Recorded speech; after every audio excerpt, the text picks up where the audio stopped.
अभी जो चैप्टर हम पढ़ने वाले हैं ये 9th क्लास का तीसरा चैप्टर है, जो आपका लिखा है वर्ड ऑफ नंबर्स। इसे आप वर्ड ऑफ नंबर भी बोल सकते हैं या नंबर सिस्टम भी बोल सकते हैं। ठीक है, इसमें हम नंबर सिस्टम को स्टडी करेंगे। ये मैथ का हमारा तीसरा चैप्टर है। अभी तक दो चैप्टर हो चुके हैं जो कि आपके एनसीईआरटी की बुक के अनुसार हैं। पहला चैप्टर आपका था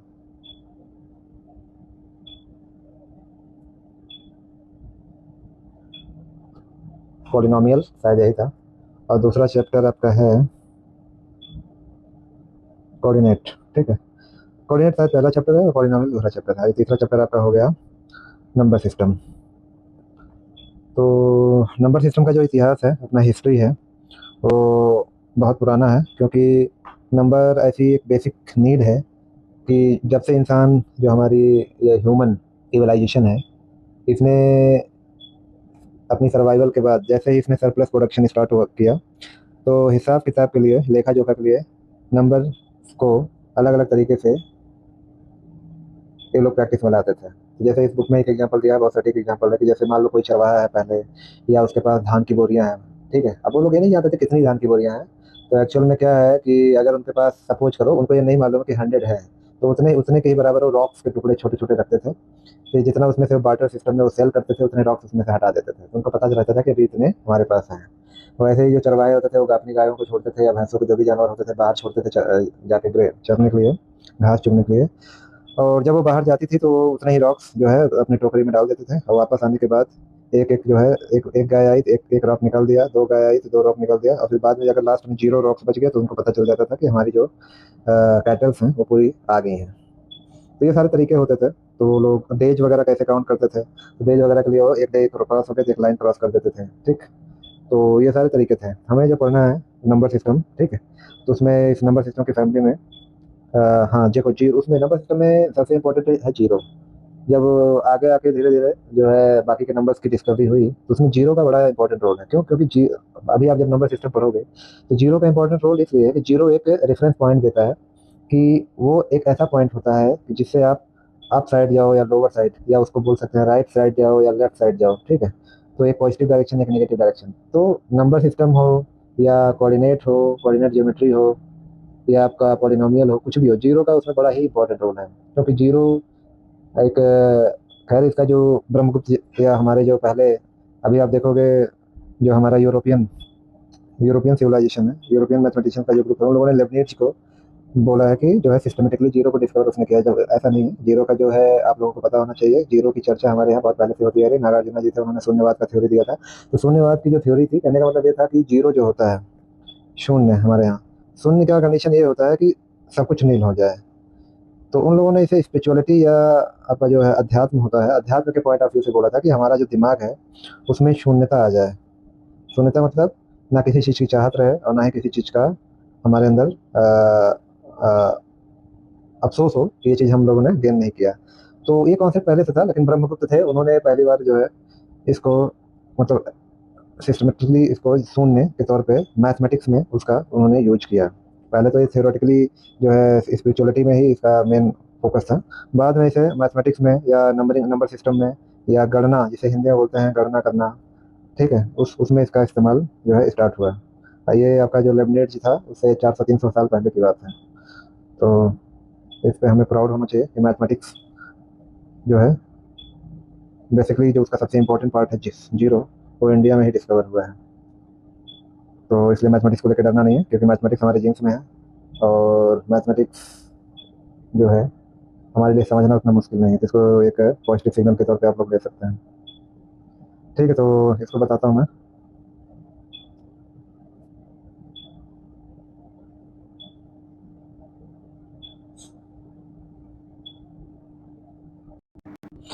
तो नंबर सिस्टम में पहले तो एक नंबर लाइन में बना देता हूँ। मैंने पहले बोला था कि जीरो की वैल्यू क्यों है, अभी आपको पता चल जाएगा।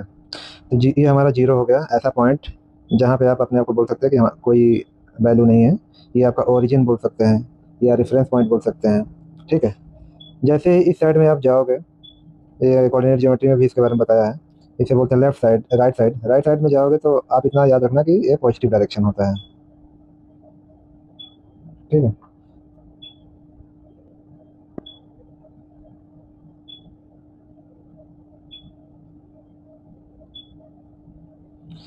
तो इस साइड में आप जाओगे तो आपका हो जाएगा 1 2 3 4 5 6 7 एंड सो ऑन। कोई लिमिट नहीं है, आप लाख करोड़ अरब खरब जहाँ तक जाना चाहो जा सकते हो। और जीरो से जब हम लेफ्ट साइड में जाते हैं तो इधर हमारा नेगेटिव डायरेक्शन स्टार्ट हो जाता है। -2, -3, -4, -5। इधर भी आप जहाँ तक जा सकते हो वहाँ तक जाओ। ठीक। तो ये आपका नंबर लाइन हो गया। नंबर लाइन में मैंने बोल दिया जीरो के राइट साइड में पॉजिटिव और लेफ्ट साइड में आपका नेगेटिव डायरेक्शन हो गया। ठीक है, ये हमारा जीरो है ये। ठीक है, इसे बोल सकते हैं, चाहे मिड पॉइंट बोलो या रेफरेंस पॉइंट बोलो या ओरिजिन बोलो। ठीक है, ये वही जीरो है जिसे हम हिंदी में शून्य बोलते हैं। और ब्रह्म गुप्त has used this as mathematical value for first time। ठीक है, तो ध्यान देना है। तो उन्होंने इसको ऐसे यूज किया था कि जैसे सपोज दैट पहले व्यापारी लोग होते थे, तो उसमें उनका कहने का मतलब ये था कि अगर किसी के पास 4 रुपीज़ है, तो अगर उसके उसके पास 0 रुपीज़ आ जाएंगे तो उसके पास जो पैसे हैं उतने के उतने ही रहने वाले हैं। या किसी के पास 4 रुपीज़ है, उसमें से 0 रुपीज़ उसने खर्च कर दिया तो भी उसके पास उतने ही रहने वाले हैं। तो इस तरीके से उन्होंने जो है जीरो को यूटिलाइज किया था। ठीक है, अब देखो आप लोगों को दिख रहा होगा कि 0 1 2 3 4 5 6 7 8 जो भी है आप आगे बढ़ते जाओगे चलता जाएगा। ठीक है, तो यहाँ देखोगे आपको एटलीस्ट 3 आप ग्रुप बना सकते हो नंबर्स का। ठीक है, पहला तो ये देखो, जीरो को आप छोड़ दो, वन से जो स्टार्ट होता है, वन से लेके इनफाइनाइट तक। ठीक है, पॉजिटिव डायरेक्शन में तो जो नंबर होता है 1 2 3 4 5 एंड सो ऑन, ये ग्रुप हो गया नंबर का। ठीक, एक हो गया जिसमें जीरो आप ऐड कर लो, क्योंकि जीरो ना ही प्लस है ना नेगेटिव है, जीरो अपने आप में कोई साइन होल्ड नहीं करता। तो एक ग्रुप आप बना लो कि जिसमें जीरो भी ऐड कर लो।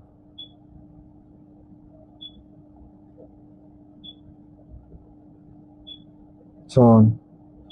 फिर एक ग्रुप आपका बन गया कि जिसमें -1 से स्टार्ट होता है, तो -1 -2 -3 -4 -5 एंड सो ऑन।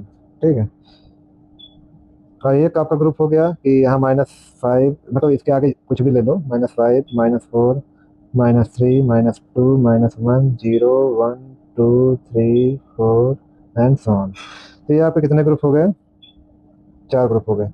तो ये जान लो, आपका जो वन से स्टार्ट होता है इसको नेचुरल नंबर बोलते हैं। नेचुरल नंबर का मतलब ये है कि बिफोर डिस्कवरी ऑफ जीरो, ठीक है, हमारे जो भी पुराने लोग थे वो किसी चीज़ को काउंट करना होता था तो ऐसे वन से ही स्टार्ट करते थे वो। ठीक है, जैसे अगर उनके पास कोई लकड़ी का बॉक्स है तो उसपे जो है वो ऐसे लाइन खींच खींच के काउंट करते थे कि उनके पास कोई भी आर्टिकल है तो उनकी संख्या कितनी है। एक्चुअली आप ये मत सोचिएगा कि अगर उन्होंने एक लाइन खींची तो उनको ये मालूम था कि ये 1 है या 2 है, ये सब नहीं, उनको इतना आइडिया नहीं था। बस वो ऐसे काउंट करते थे कि अगर मान लो उसमें से 3 खर्च हो गए, ठीक है, तो 3 ऐसे काट देते थे वो। ठीक है, तो बाकी के उनके पास फिर ऐसे निशान बना के वो रख लेते थे। इस तरीके से वो काउंट करते थे। तो मतलब उनका जो स्टार्ट होता था नंबर वो 1 से ही स्टार्ट होता था। तो उस हिसाब से जो नंबर आपका 1 से स्टार्ट होता है पॉजिटिव में, ठीक है, एंड वो बढ़ता जाता है, उसे हम बोलते हैं नेचुरल नंबर। और डिनोट कैसे करते हैं? एन से। ठीक है, तो एन फॉर क्या होता है? Natural number. अब इसमें आप जीरो इंक्लूड कर लोगे तो ये होल नंबर हो जाएगा। ठीक है, उसकी ये जो फैमिली है नेचुरल नंबर की उसमें केवल जीरो इंक्लूड करना है, तो क्या हो जाएगा? वो जो ग्रुप बनेगा वो होल नंबर का बनेगा। ठीक है, ये जो है, अब देखो पॉजिटिव साइड में आपने लिया तो 1 2 3 4, ये नेचुरल नंबर हो गया क्योंकि नेचुरली इसे हर कोई यूज करता था। ठीक है, लेकिन जो ये नेगेटिव में -1 -2 -3 -4, ठीक है, आपको भी मालूम होगा अगर आप कोई चीज़ काउंट करोगे तो उसे नेगेटिव में काउंट करोगे नहीं। ठीक है, तो इसका मतलब ये इस चीज़ का जो नेगेटिव वैल्यूज के साथ किसी नंबर का जो कॉन्सेप्ट था वो पुराने समय में यूज में नहीं आता था। ये अभी जब मैथमेटिक्स जो है काफ़ी एडवांस हुई, जीरो की डिस्कवरी हुई, तो लोगों ने सोचना शुरू किया कि अगर जीरो में हम ऐड करते हैं, यानी कोई चीज़ ऐड करते हैं, यानी धन करने का मतलब क्या? कोई चीज़ आपने गेन किया, तो ठीक है, जीरो में कोई चीज़ गेन करने का मतलब क्या हुआ? आपने ऐड किया, तो ठीक है, ये 1 आया, फिर आपने 2 ऐड किया तो 2 आया। लेकिन लोगों ने ये भी सोचा ना कि भाई जीरो है तो अगर हमने कुछ लॉस किया, हमारे पास कुछ भी नहीं लेकिन हमने लॉस किया मान लो 1, तो फिर हम कितने के डेप्थ में आ गए, -1 के। फिर हमने अगर 2 लॉस किया तो हम -2 की डेप्थ में आ गए, तब इसका कॉन्सेप्ट आया। डेप्थ तो पहले भी होता था, लेकिन उसे नेगेटिव साइन देना है या माइनस साइन देना है या ऋण, हिंदी में बोलते हैं ऋणी होना या ऋण साइन देना है, ये एडवांस लेवल जब मैथमेटिक्स का ये लोग यूज करने लगे तो ये एग्जिस्टेंस में आया। इसे हम बोलते हैं नेगेटिव इंटीजर।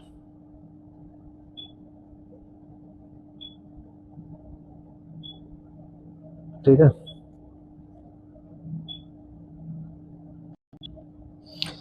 तो ये आप क्या हो गया, नेगेटिव इंटीजर। और ये जो होते हैं इसे बोलते हैं पॉजिटिव इंटीजर। ठीक है। अब पूरे सेट को इंटीजर किसको बोलते हैं, आपका 0 हो गया, -1 हो गया, -2 हो गया, -3 हो गया, 1 2 3 एंड सो ऑन। तो ये आपके इंटीजर हो गए। ठीक है। पॉजिटिव आपका 1 से स्टार्ट हो जाएगा, नेगेटिव आपका -1 से स्टार्ट होकर इनफाइनाइट तक जाएगा। ठीक है। और सबको 0 भी इंक्लूड कर लोगे तो इंटीजर हो जाएगा। ठीक है। इतना आप लोगों को पता होना चाहिए। तो अभी हम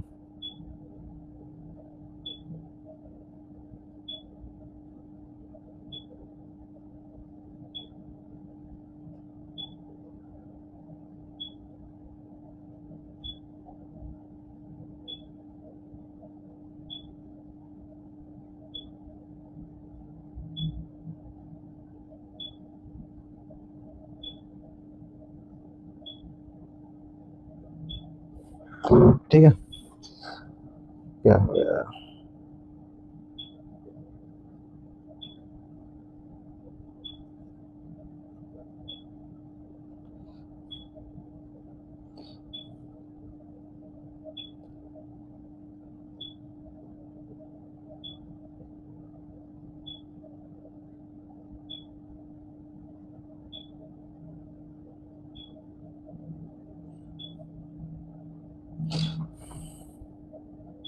0 हो गया, 1 2 3 4 5 6, -1 -2 -3 -4 एंड सो ऑन। तो हम ये कह सकते हैं कि जीरो को जस्ट जीरो से जस्ट बाद से स्टार्ट करोगे तो ये आपका हो जाएगा पॉजिटिव इंटीजर।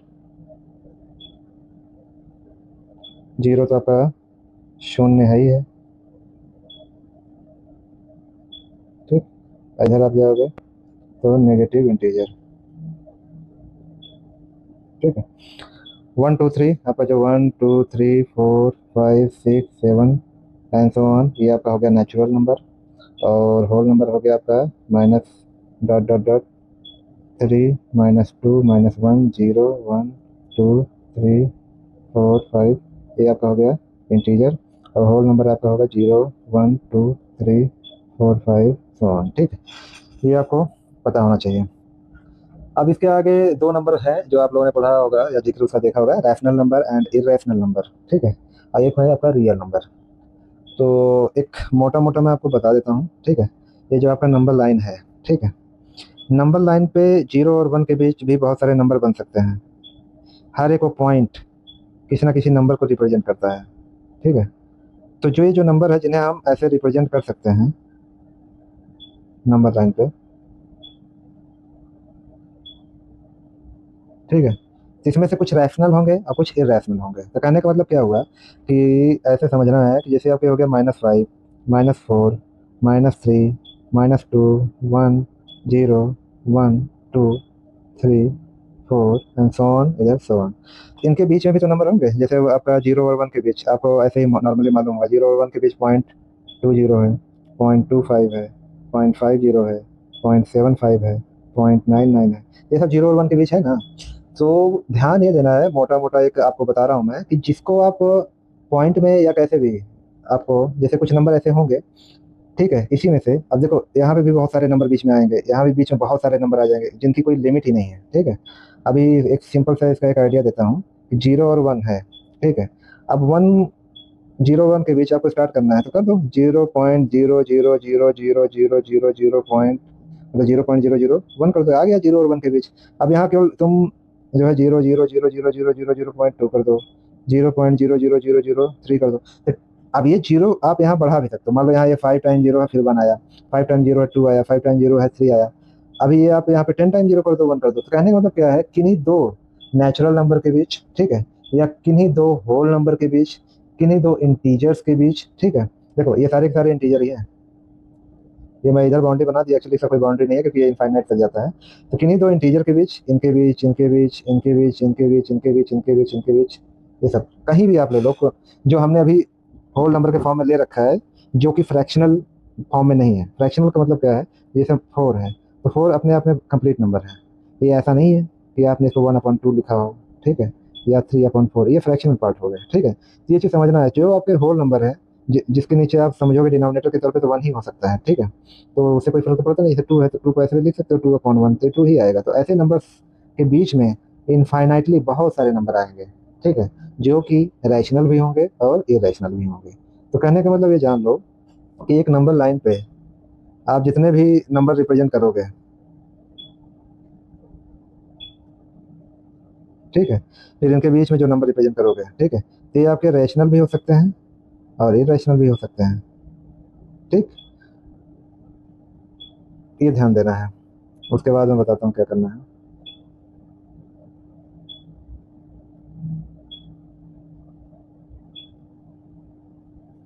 ठीक। तो देखो, तो रैशनल नंबर क्या होता है, पहले ये जान लेते हैं कि रैशनल नंबर एक्चुअली में होता क्या है। इसमें बहुत सबको कंफ्यूजन होता है, लेकिन अभी जिस तरीके से बताऊंगा उस तरीके से कंफ्यूजन नहीं होना चाहिए। रैशनल नंबर की जो डेफिनेशन है वो यही है कि अगर आप P/Q के फॉर्म में इसको लिख सकते हो, लेकिन Q is not, should not be equal to zero. पूछो क्यों? क्योंकि जीरो से आप किसी भी चीज़ को, जैसे 2/0 करोगे, 1/0 करोगे, तो ये अपने आप में एक अनडिफाइंड आंसर लेके आता है। क्यों? क्योंकि जीरो से आप टू को डिवाइड करने के लिए कोई लिमिट ही नहीं है कि आप कितनी बड़ी नंबर या बिगेस्ट नंबर आपको लेके जाना पड़ेगा, फिर भी आप टू को कैंसिल आउट नहीं कर पाओगे। जैसे 4/2 आपने किया, तो टू टू जाए, यानी 2 टाइम्स गया तो 4 कैंसिल हो गया, रिमाइंडर जीरो आया। लेकिन जीरो से आप किसी नंबर को आप डिवाइड करोगे, आप यहाँ कितना भी क्वोशेंट ले लो, ऐसा कोई क्वोशेंट आने ही वाला नहीं जिसमें आप मल्टीप्लाई करोगे तो 2 आएगा, माइनस से जीरो, रिमाइंडर जीरो आ जाएगा। कहने का मतलब ऐसी कोई नंबर एग्जिस्ट ही नहीं करती है जिसको आप जीरो से डिवाइड करो तो आएगा, ठीक है। तो कहने का मतलब कोई भी नंबर है, अगर उसे आप जीरो से डिवाइड करोगे, जिसे हम बोल सकते हैं अनडिफाइंड, या इसको ऐसे भी बोल सकते हो इनफाइनाइट, ठीक है। तो इसलिए यहाँ पे ऐसी कंडीशन दी जाती है कि जो रैशनल नंबर है आपका, उसकी कंडीशन यही है कि इसे न्यूमरेटर पी और क्यू डिनोमिनेटर, ये न्यूमरेटर हो गया और ये आपका डिनोमिनेटर हो गया, ठीक है। तो ये जीरो के अलावा कुछ भी होना चाहिए अदर देन जीरो या शून्य, ठीक है। तो जिस कोई भी नंबर है उसे अगर हम P/Q के फॉर्म में लिख सकते हैं, तो वो एक रैशनल नंबर होगा, ठीक है। अब आपको बिना एग्जाम्पल दिए तो समझ में आएगा नहीं कि ऐसे कौन से नंबर है जिन्हें हम P/Q के फॉर्म में नहीं लिख सकते, ठीक है। तो ऐसे बहुत सारे नंबर हैं जिन्हें आप P/Q के फॉर्मेट में नहीं लिख सकते,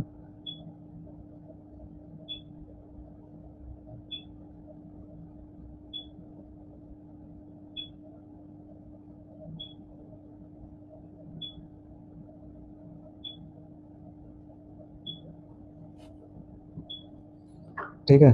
तभी हम रैशनल नंबर पढ़ रहे हैं, तो रैशनल नंबर पढ़ लेते हैं। देखो, मैंने अभी आपको बताया था, यहाँ भी हमारा सबसे ज़्यादा यूज होने वाला जेड इंटीजर का है, जो कि मान लो ऐसे है, इनफाइनाइट से आया, -4, -3, -2, 1, 0, 1, 2, 3, 4 एंड सो ऑन।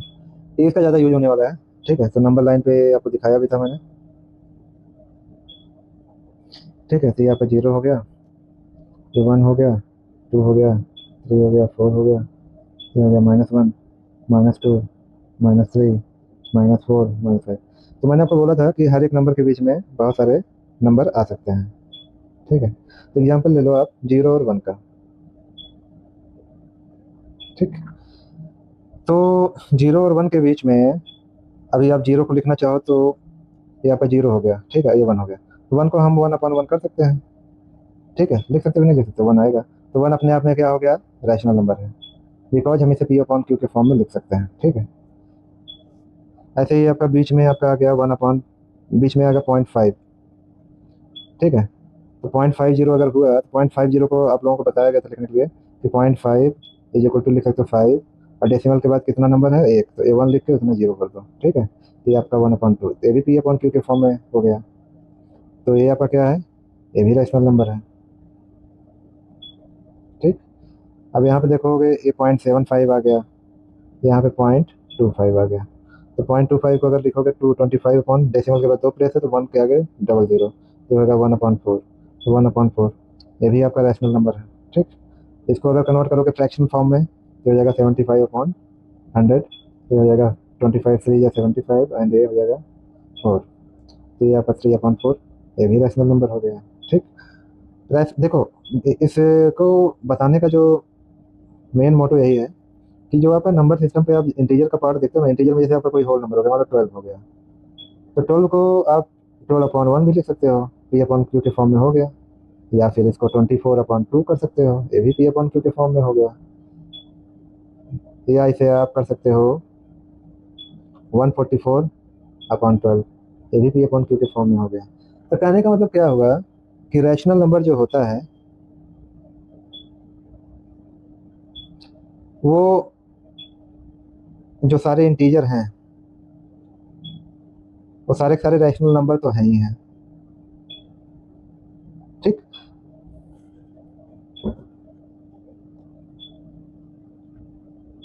बस ये है कि आप एक चीज ध्यान देना, जीरो को छोड़ के, क्योंकि इंटीजर सारे इंटीजर में जीरो भी आता है, और जीरो को आप अगर P/Q के फॉर्म में लिखना चाहते हो तो जीरो जीरो अपॉन, मैंने बस कंडीशन ये ध्यान देना कि Q should not be equal to zero होता है, तो Q की जगह कुछ भी रखोगे 1 तो भी जीरो ही आएगा, 0/2 जीरो ही आएगा। ठीक है ना, तो सारे सारे रैशनल नंबर होते हैं। ठीक है,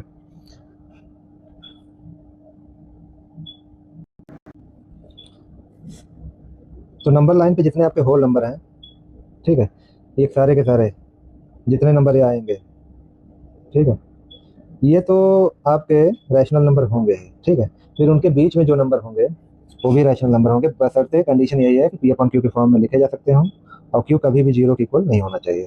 ठीक है, अब जैसे ये एक एग्जांपल देखो, 100 है, तो 100 को भी आप 100/1 लिख सकते हो, रैशनल नंबर है। तो एक चीज आप देखना कि जैसे आपका ये हो गया 24/96,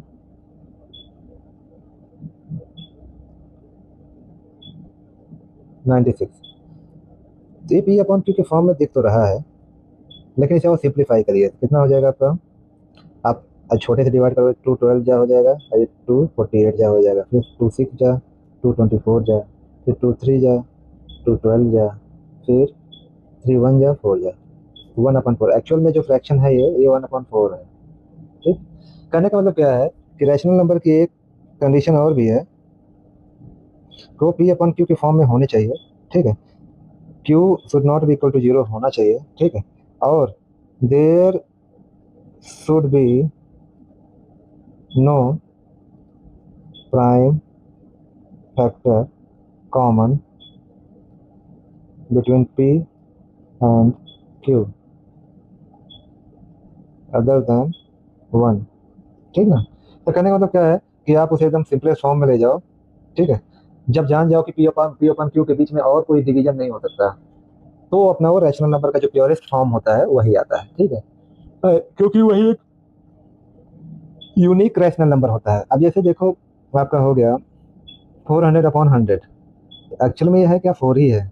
अब इस 400/100 को ऐसे भी लिख सकते हो, 8/4 भी लिख सकते हो,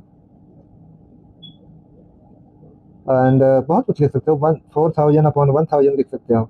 तो ऐसे क्या होगा, जब तक ये अपने सिंपलेस्ट रैशनल नंबर जब तक सिंपलेस्ट फॉर्म में नहीं रहेगी, यानी जब P और Q के बीच जो कॉमन फैक्टर है वो 1 हो, इसके अलावा और कोई ना कॉमन फैक्टर हो, तब तक वो अपना प्योरेस्ट फॉर्म नहीं अचीव करता। तो कहने का मतलब कोई भी रैशनल नंबर है, ठीक है, तो P/Q फॉर्म में लाओ उसे, और इन दोनों के बीच में कोई कॉमन फैक्टर नहीं होना चाहिए। ठीक है, और कॉमन फैक्टर हो तो केवल 1 हो, तो ये ध्यान देना है। ठीक है ना, अब देखो आपके मैथ के चैप्टर में दे रखा है कि जो रेशनल नंबर है उस पे देखो, हमारे पास अभी कितने मैथमेटिकल ऑपरेशंस हैं जो हम कर सकते हैं। हमारे पास जो मैथमेटिकल ऑपरेशंस है, एक है आपका एडिशन, एक है सब्सट्रैक्शन, एक है मल्टीप्लिकेशन, एक है डिवीजन। तो क्वेश्चन में ये पूछा है कि अगर क्या दो रैशनल नंबर हैं तो वो क्लोज्ड है with respect to addition, with respect to subtraction, and with respect to multiplication, and with respect to division। तो क्लोज्ड का मतलब क्या होता है कि जैसे ऐसे समझो नेचुरल नंबर का सेट हुआ है। कुछ एग्जांपल समझाता हूँ, पहले आप ये क्लोज की परिभाषा समझो। 1 2 3 एंड 4 एंड सो ऑन। ये बताइए आप लोग कि आप किन्हीं भी दो नेचुरल नंबर को ऐड करिए। सपोज दैट एक नेचुरल नंबर हो गया 10, एक नेचुरल नंबर हो गया 11। दोनों को ऐड करिए, 10 + 9 कितना आया? 19। ठीक है, तो 19 क्या है? 19 एक नेचुरल नंबर हुआ कि नहीं हुआ? ठीक है, तो इसका मतलब क्या है कि जो नेचुरल नंबर का सेट है वो क्लोज्ड है विद रिस्पेक्ट टू एडिशन। ठीक है ना? अब सब्सट्रैक्शन करके देखते हैं।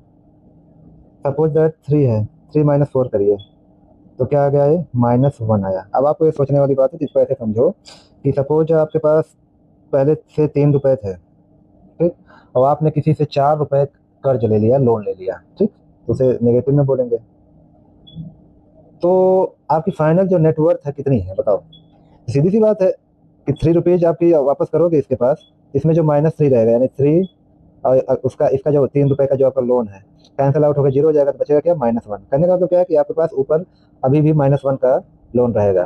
तो वही है, अगर आप सब्सट्रैक्ट कर रहे हैं या ऐड कर रहे हैं, कुछ भी कर रहे हैं, तो जो सब्सट्रैक्ट करते समय जो बिगर नंबर होता है, इसको याद करने का तरीका यही है, तो उसी का साइन आता है आपका रिजल्ट में भी। जैसे अभी आप 5 - 4 करते हो, तो 5 इज ग्रेटर देन 4, तो 5 का जो साइन है क्या है? प्लस है, और 4 का साइन है नेगेटिव। आंसर तो आएगा 1, बट 5 जो है, जो प्लस आपका वाला ऑब्जेक्ट है, उसका साइन प्लस है, तो यहाँ भी प्लस ही आएगा। अब जैसे 10 - 19 करोगे, डिफरेंस तो दोनों का 9 ही आना है, लेकिन यहाँ पे देखो नेगेटिव वैल्यू जो है ज़्यादा बड़ी है, तो साइन जो रहेगा नेगेटिव ही रहेगा। ठीक है, ये ध्यान देना। तो मतलब क्या है, हमने दो नेचुरल नंबर लिया, उनको सब्सट्रैक्ट किया, कितना आया? -1। ये बताओ क्या -1 नेचुरल नंबर है? नहीं है। तो इसका मतलब क्या है कि जो n है, n का जो सेट है, is not closed with respect to.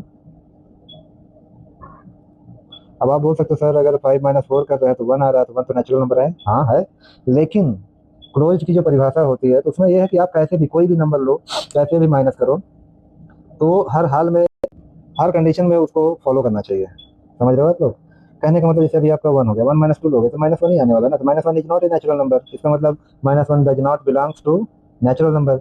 So natural number is not close with respect to subtraction. Addition के हिसाब से क्लोज है। क्लोज का मतलब यही है कि अगर आप उसमें किन्हीं भी दो नंबर के बीच वो ऑपरेशन करते हो, जैसे एडिशन का ऑपरेशन करते हो, तो जो नया नंबर आता है आपका, वो भी उसी का ही मेंबर होना चाहिए, उसी फैमिली का मेंबर होना चाहिए। और वैसे ही सब्सट्रैक्शन है, सब्सट्रैक्शन अगर आप करते हो, कोई भी दो नंबर नेचुरल नंबर का आप ले लो, अगर उन दोनों को सब्सट्रैक्ट करते हो, तो वो नेचुरल नंबर का अगर आता है, हर हाल में, हर एक केस में, एक भी केस में फेल नहीं होना चाहिए, तो आपका क्लोज कहा जाएगा कि close with respect to subtraction या एडिशन। लेकिन अगर एक केस में भी अगर इसने उस रूल को फॉलो नहीं किया, ब्रेक किया, तो क्लोज नहीं कहलाएगा। ठीक ना? अब चलो, अब विद रिस्पेक्ट टू मल्टीप्लिकेशन भी देख लेते हैं। नेचुरल नंबर का ही देख लेते हैं। अब देखो, नेचुरल नंबर का आपका 1 2 3 एंड सो ऑन होता है। तो मान लो एक नंबर हो गया, हम बहुत बड़ा नंबर ले रहे हैं 100, और एक ले रहे हैं आपका 4। ये दोनों नेचुरल नंबर हैं। मल्टीप्लाई करो तो 100 × 4 क्या आएगा? 400। कोई भी दो नंबर ले लो, 4 और 2 ले लो, मल्टीप्लाई करोगे तो 4 × 2 जो 8 आएगा, तो प्लस ही आ रहा है 400। ये क्या आएगा? ये आपके नेचुरल नंबर के ही, नेचुरल नंबर में ही बिलोंग करते हैं। ठीक है ना? तो इसका मतलब क्या है कि अगर दो नेचुरल नंबर को लेकर हम मल्टीप्लाई कर रहे हैं, तो again it's a natural number. So natural number का जो सेट है, that is close with respect to multiplication. ठीक है, डिवीजन के हिसाब से देख लेते हैं। जैसे अब देखो, 1 हो गया, 2 हो गया, 3 हो गया, 4 हो गया, 5 हो गया, 6। अब देखो, 1 को हमने 2 से डिवाइड किया, 3 को 4 से डिवाइड किया। देखो, जब आप 100 को 25 से डिवाइड करोगे, तो ये 4 हो जाएगा, तो नेचुरल नंबर आएगा। लेकिन क्या ये नेचुरल नंबर है? नहीं है।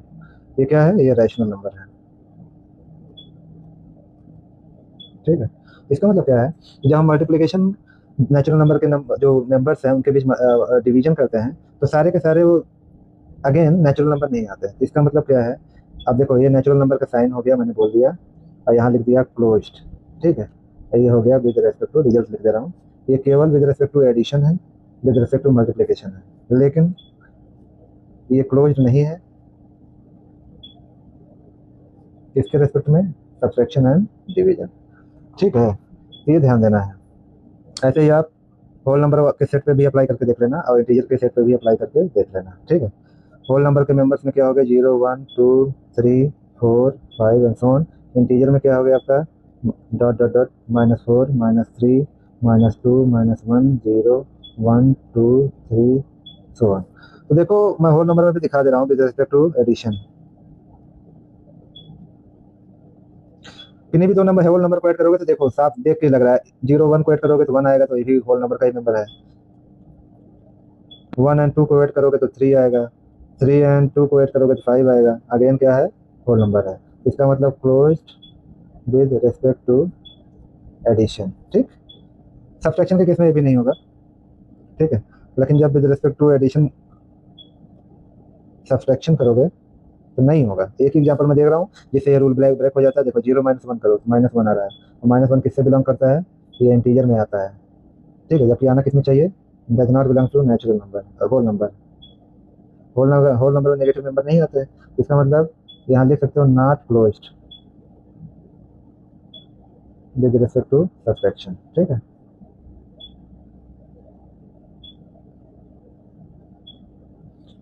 Whole number. चलो मल्टीप्लिकेशन का भी देख ही लेते हैं। 0 1 2 3 एंड सो ऑन। अब देखो 0 और 1 को मल्टीप्लाई करोगे तो 0 आ जाएगा, 1 एंड 2 को मल्टीप्लाई करोगे 2 आ जाएगा, 100 एंड 400 मल्टीप्लाई करोगे 40,000 आ जाएगा। ये सब क्या है, होल नंबर में ही, ये सारे सारे होल नंबर के नंबर हैं, ठीक है। तो इसका मतलब क्या कह सकते हैं कि whole number set of is closed with respect to multiplication, ठीक। चलो डिवीजन के लिए चेक करो, तो डिवीजन में क्या होगा, 0/1, 1/2, 2/3। अब कुछ देखोगे आप, जैसे 50/2 कहोगे, कह सकते हो 10/2 कहोगे तो ये 5 आ गया, और ये आपका 25 आ गया, तो ये आपके होल नंबर हो जा रहा है। लेकिन क्या ये होल नंबर है, ये 0 है तो होल नंबर हो जाएगा, लेकिन ये सब है क्या, नहीं है। जैसे 11/2 करोगे, ये होल नंबर है, नहीं है। ये सारे क्या है, होल नंबर नहीं, ये क्या है, रैशनल नंबर है, ठीक। इसका मतलब क्या है, होल नंबर का जो सेट है नॉट क्लोज्ड डिवीजन, ठीक है ना। तो अभी तक मैं उम्मीद करता हूँ कि आप लोगों को ये क्लोज्ड है कि नहीं है, ये चेक करने का जो कॉन्सेप्ट है वो समझ में आ गया होगा। लेकिन जब हम इंटीजर की बात करेंगे, जो हमारा सेट ऑफ इंटीजर है, सेट ऑफ इंटीजर आपको मालूम है, -4 dot dot dot -3 -2 -1 0 1 2 3 4 and so on. तो इसमें भी चेक कर लो कि आपका ये क्लोज है कि नहीं। तो closed with respect to addition, तो कोई भी दो टर्म ऐड करोगे आप तो आपको मालूम, देखोगे तो जो भी आएगा देख लेना ऐड करके, ठीक है। कोई भी इंटीजर की फैमिली का कोई भी दो एलिमेंट या दो नंबर ऐड करोगे तो जो भी रिजल्ट आएगा वो इंटीजर का ही पार्ट होगा, ये क्लोज्ड है, ठीक है। Closed with respect to addition, ठीक। माइनस भी करोगे, सपोज अभी ऐसे देख लो, -2 -2 करोगे तो -4, -4 अगेन जेड का ही हिस्सा है। 1 - 2 is equal to -1, again Z का हिस्सा है, ठीक है। ये क्या है, क्लोज्ड विद रिस्पेक्ट टू सब्ट्रैक्शन भी हो गया। मल्टीप्लिकेशन में देखो, -2 इंटू -5, जब माइनस माइनस दोनों मल्टीप्लाई होते हैं तो प्लस हो जाता है, ठीक है। ये चीज़ याद रखना, अगर एक नंबर पॉजिटिव है दूसरा नेगेटिव है तो इन दोनों का मल्टीप्लिकेशन जो होता है वो माइनस आता है। नेगेटिव है और इंटू पॉजिटिव है, कोई भी नंबर हो सपोज, तो उनका मल्टीप्लिकेशन नेगेटिव ही आता है। नेगेटिव इंटू नेगेटिव नंबर हमेशा पॉजिटिव आएगा, और पॉजिटिव इंटू पॉजिटिव तो पॉजिटिव आना ही है। तो ये आप लोग थोड़ा ध्यान रखिएगा इसको, ठीक है। तो ये हो जाएगा आपका 10 + 10 अगेन जेड का हिस्सा है। तो ये क्लोज हो गया with respect to multiplication. Division देख लो, -4/-3, ये हो जाएगा 4/3, ठीक है। तो क्या ये पार्ट है जेड का, नहीं है, ठीक है। Not closed with respect to division, okay. तो हमको ये आइडिया हो गया, ठीक है।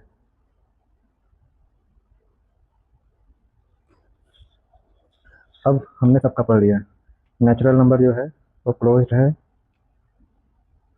With respect to addition and multiplication. Whole number closed है with respect to addition multiplication. Integer closed addition subtraction and multiplication, ठीक। अब हमें रैशनल नंबर का देखना है, क्या रैशनल नंबर का क्या कंडीशन है। देखो रैशनल नंबर का मैंने पहले ही बता दिया कि रैशनल नंबर ऐसे नंबर को कहते हैं जो पी अपॉन क्यू के फॉर्म में लिखा जा सके, where Q should not be equal to zero and P और क्यू में कॉमन फैक्टर वन के अलावा और कुछ नहीं होना चाहिए। मैंने ये भी बोला सारे सारे नेचुरल नंबर को हम रैशनल नंबर बोल सकते हैं, सारे सारे डब्ल्यू। जैसे ऐसे देखो नेचुरल नंबर ये रैशनल नंबर का ही पार्ट है, ठीक है। होल नंबर भी रैशनल नंबर का ही पार्ट है, इंटीजर भी इसी का पार्ट है,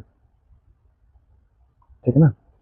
तो हमें चेक करना है क्या रैशनल नंबर है क्लोज्ड। तो रैशनल नंबर का इसे हिंदी में परिमेय संख्या भी बोलते हैं। तो हमें चेक करना है, तो देखो चेक करते हैं with with respect to addition check करते हैं।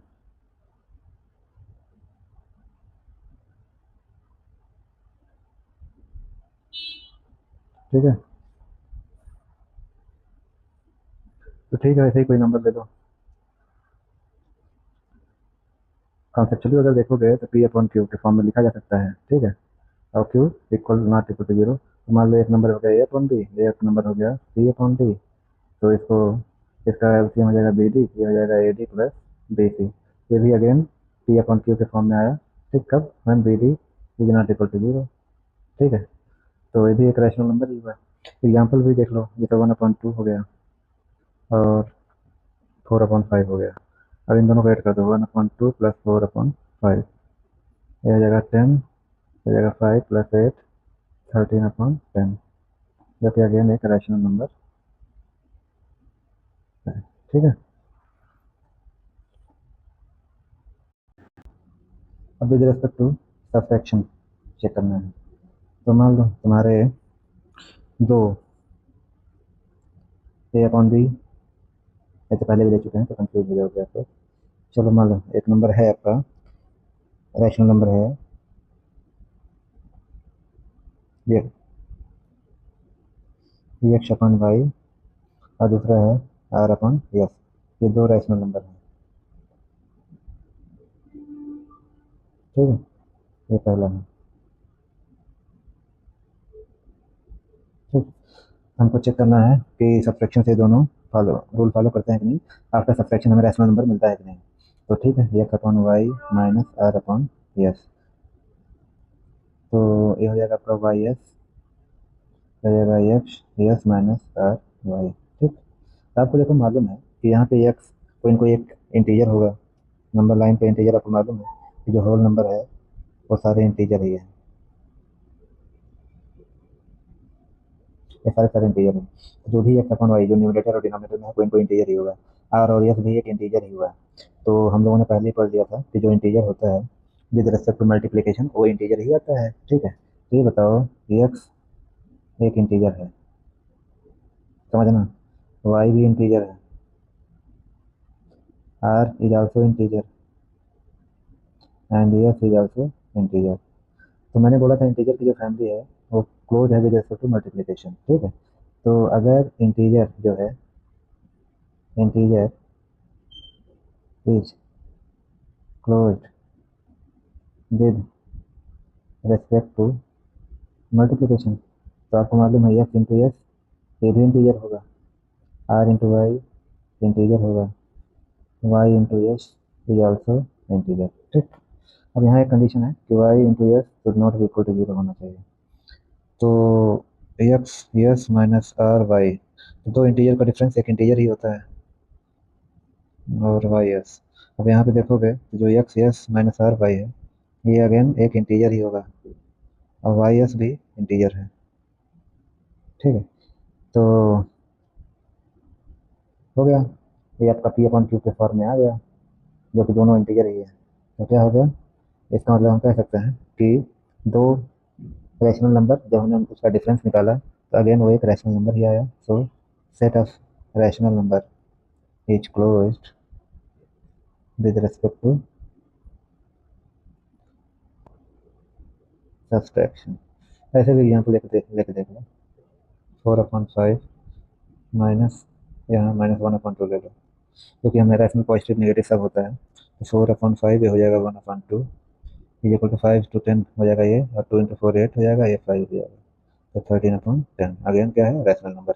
ये दोनों रैशनल नंबर थे दोनों। और जब सब्सट्रैक्ट किया तो एक रैशनल नंबर आया। ठीक, ये विद रिस्पेक्ट टू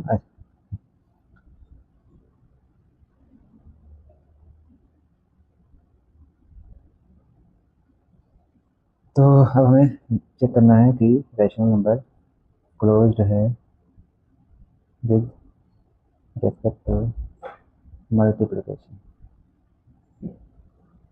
तो देखो 1/2 है, 4/5 मल्टीप्लाई करो कितना आ जाएगा, 4/10, 3/5 इंटू 11/12, 33/60, अगेन रैशनल नंबर। तो मल्टीप्लिकेशन के लिए भी जो आपका सेट ऑफ रैशनल नंबर है क्लोज होता है। और इसको थोड़ा थ्योरेटिकली भी समझ लेते हैं। सपोज C/D एक रैशनल नंबर है और E/F भी एक रैशनल नंबर है। तो ये दोनों को मल्टीप्लाई करोगे तो C/E/DF हो जाएगा। बस ये कंडीशन है कि D/F ये 0 के इक्वल नहीं होना चाहिए। तो आपको मालूम है C अपने आप में एक इंटीजर है, C कोई ना कोई इंटीजर ही होगा, E भी इंटीजर होगा, दो इंटीजर को मल्टीप्लाई करेंगे तो एक इंटीजर ही आता है। वैसे D भी एक इंटीजर ही है, AF भी एक इंटीजर है, दोनों को मल्टीप्लाई करेंगे तो नया इंटीजर आ जाएगा। तो ये हो जाएगा आपका CE/DF। ये इंटीजर अपॉन इंटीजर वही हो गया, P/Q के फॉर्मेट में आ गया। तो यार Q is not equal to 0, इन दोनों के बीच कोई कॉमन फैक्टर नहीं होना चाहिए। ठीक है, तो अगेन एक रैशनल नंबर ही आया। तो फिर हम कह सकते हैं कि जो रैशनल नंबर का सेट है that is close with respect to multiplication. अब एक चीज़ आप लोगों ने देखा था कि नेचुरल नंबर, होल नंबर और इंटीजर ये डिवीजन के लिए क्लोज नहीं थे, लेकिन रैशनल नंबर रहेगा। बस उसकी कंडीशन यही है, जैसे अभी हमने दो रैशनल नंबर लिया C/D और E/F। तो इससे इसको डिवाइड करो, C/D इंटू EF/E हो जाएगा, तो हो जाएगा CF/DE। यहाँ पर बस एक ही कंडीशन है कि D इंटू ये 0 के इक्वल नहीं होना चाहिए बस। ये क्या हो गया, ये भी एक रैशनल नंबर होगा। ठीक है, तो हम कह सकते हैं कि जो आपका रैशनल नंबर है is closed with respect to multiplication if denominator is not 0। ठीक है, ये ध्यान देना है।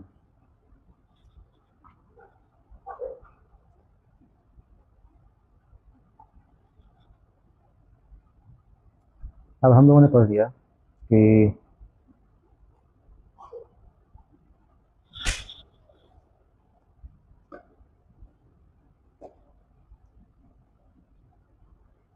जीरो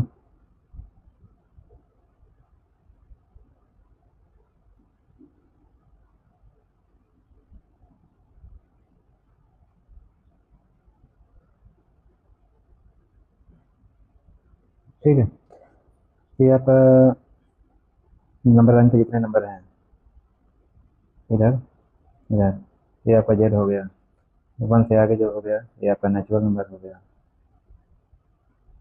और ये इधर आपका नेगेटिव इंटीजर हो गया, ऐसे पॉजिटिव इंटीजर भी बोलते हैं।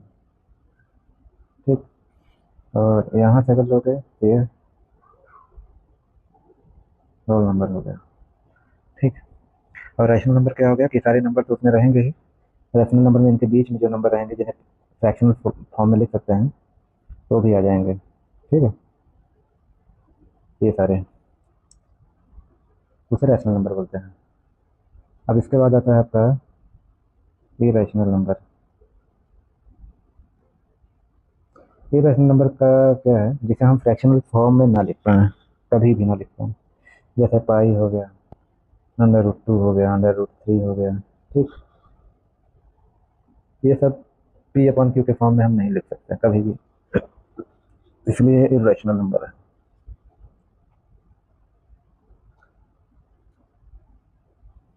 इरेशनल नंबर की नंबर लाइन में बीच में कहीं कहीं लाई करते हैं। ठीक है, तो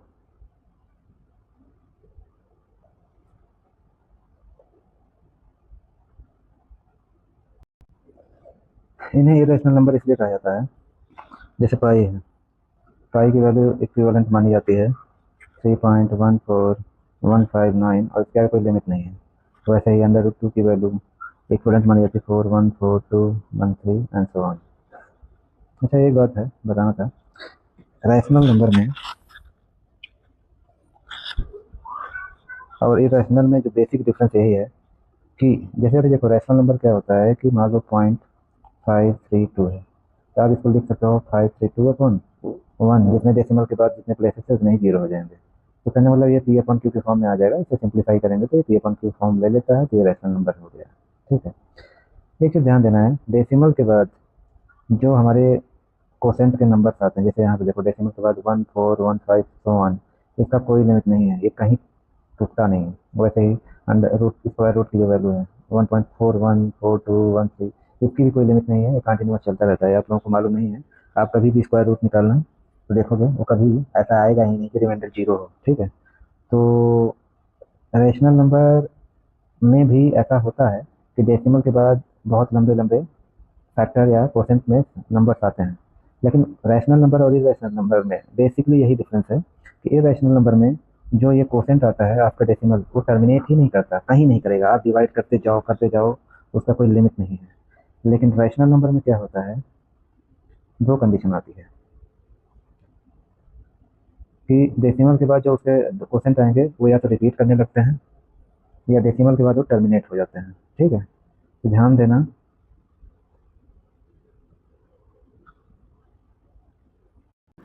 तो रेशनल नंबर में एक होगा कि जो डेसिमल है आपका, डेसिमल कहीं ना कहीं ये डेसिमल के बाद एक सिचुएशन ऐसी आएगी कि जो आपके क्वोशेंट आ रहे हैं वो टर्मिनेट हो जाएंगे और रिमाइंडर जीरो आ जाएगा। ठीक है, जैसे ऐसे समझो कि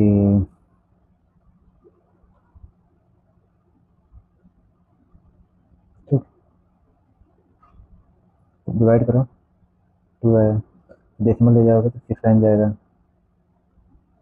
फिर टू आया, डेसिमल लगाया फिर सिक्स टाइम जाएगा, टू आया, 18, 18, ऐसे ही रिपीट करता रहेगा। तो मैंने क्या बोला, रेशनल नंबर में जो आपका डेसिमल के बाद ये जो क्वोशेंट आएगा ये या तो रिपीट करता रहेगा, देखो टर्मिनेट ये भी नहीं हो रहा है। ठीक है, टर्मिनेट नहीं करेगा कभी भी।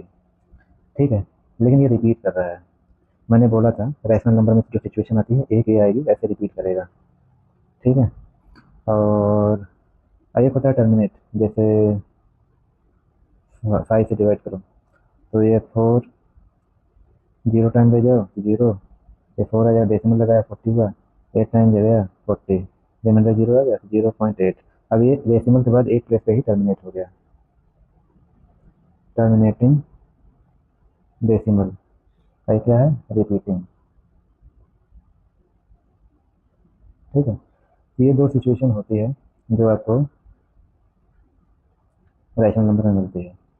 तो कह सकते हो कि rational number of P/Q form में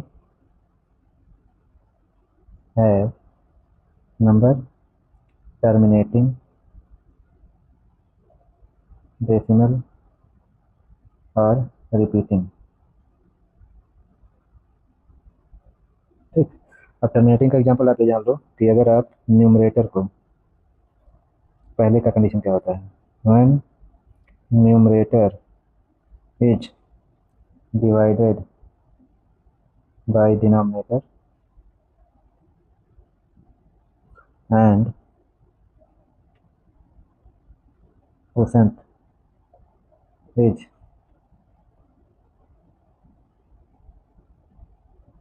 and with रिमाइंडर जीरो। ठीक है, बहुत सारे एग्जांपल है इसके। एक बात जान लो, जिसके डिनोमिनेटर में 5 × 2 यानी 5 और 2 दोनों फैक्टर है, वो तो पक्का जान लो कि वो टर्मिनेट करेगा। ये मैं आपको बता दे रहा हूँ क्यों, क्योंकि 5 × 2 है तो उसका डिनोमिनेटर में 10 का एक फ्रैक्शन आ जाता है, और 10 के फ्रैक्शन वाले जितने फ्रैक्शन होते हैं वो आराम से डिवाइड हो जाते हैं या टर्मिनेट होते हैं। अभी जैसे एक एग्जाम्पल आप ले लो,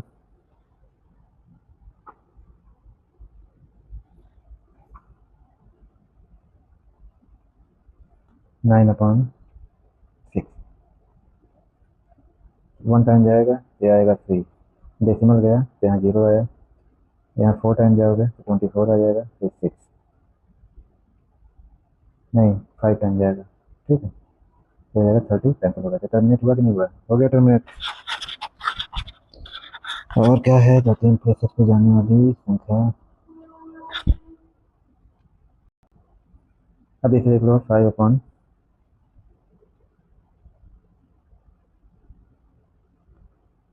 16। अब चेक करना है कि टर्मिनेटिंग है कि नहीं है। 16 से डिवाइड करो 5 तो हो जाएगा नहीं, आपको डेसिमल ही लेना पड़ेगा। पहला डेसिमल लोगे तो ये 50 हो जाएगा।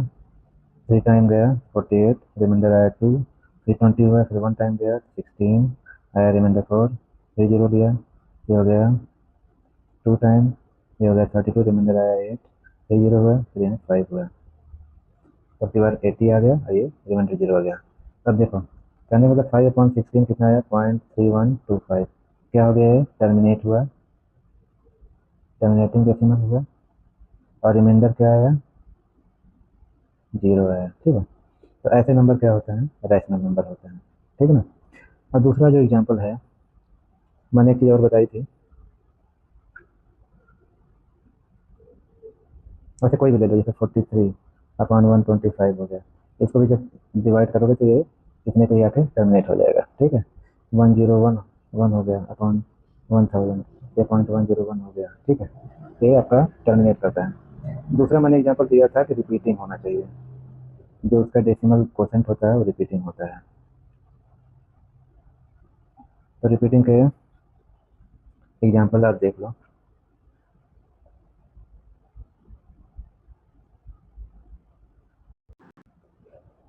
तो ये आप देख लो, ये आपका रियल नंबर है। रियल नंबर का एक पार्ट हो गया रैशनल नंबर, दूसरा पार्ट हो गया इरेशनल नंबर। रैशनल नंबर में ही आपका इंटीजर आता है, इंटीजर का ही पार्ट होता है नेचुरल नंबर, होल नंबर और पॉजिटिव इंटीजर, नेगेटिव इंटीजर। ये रैशनल नंबर अपने आप में एक अलग ही एक ग्रुप बनता है। अब इन दोनों को जोड़ दो तो रियल नंबर बनता है। ठीक है,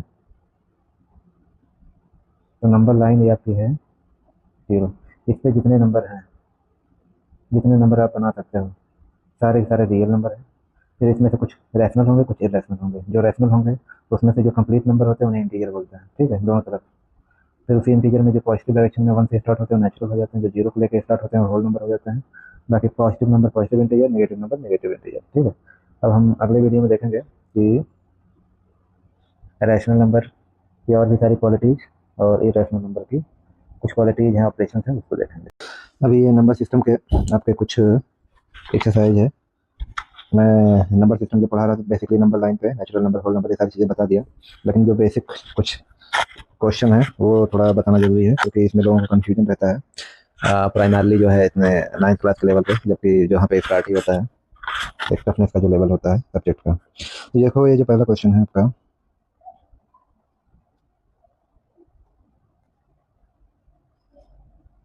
तो ये है temperature in high altitude desert of Ladakh is recorded as 4 degree Celsius at noon, by midnight it drops by 15 degree Celsius, what is the midnight temperature. तो देखो इसमें कुछ करना नहीं है। उसने बोला है कि दोपहर में लद्दाख का जो टेम्परेचर है 4 डिग्री सेल्सियस देखा जाता है, लेकिन मिडनाइट मिडनाइट होने पर आपको ये मालूम है कि टेम्परेचर फॉल होता है, गिरता है। और कितने से गिरा, 15 डिग्री सेल्सियस। तो 15 डिग्री सेल्सियस, तो सपोज दैट दिन में 12 PM पे टेम्परेचर है 4 डिग्री सेल्सियस, और आपका हो गया मान लो 12:01 AM तक ये 15 डिग्री सेल्सियस गिर गया। तो कहने मतलब गिरने का मतलब क्या हुआ कि 4 डिग्री सेल्सियस था और गिर के गया कितने पे, 15 पे। ठीक है, तो गिरने का मतलब क्या हुआ, माइनस होगा।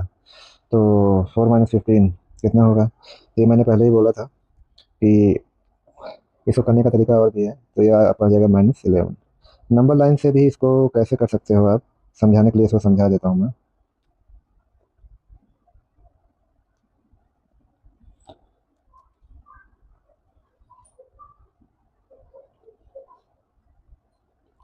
जैसे नंबर लाइन पे हो गया 0 1 2 3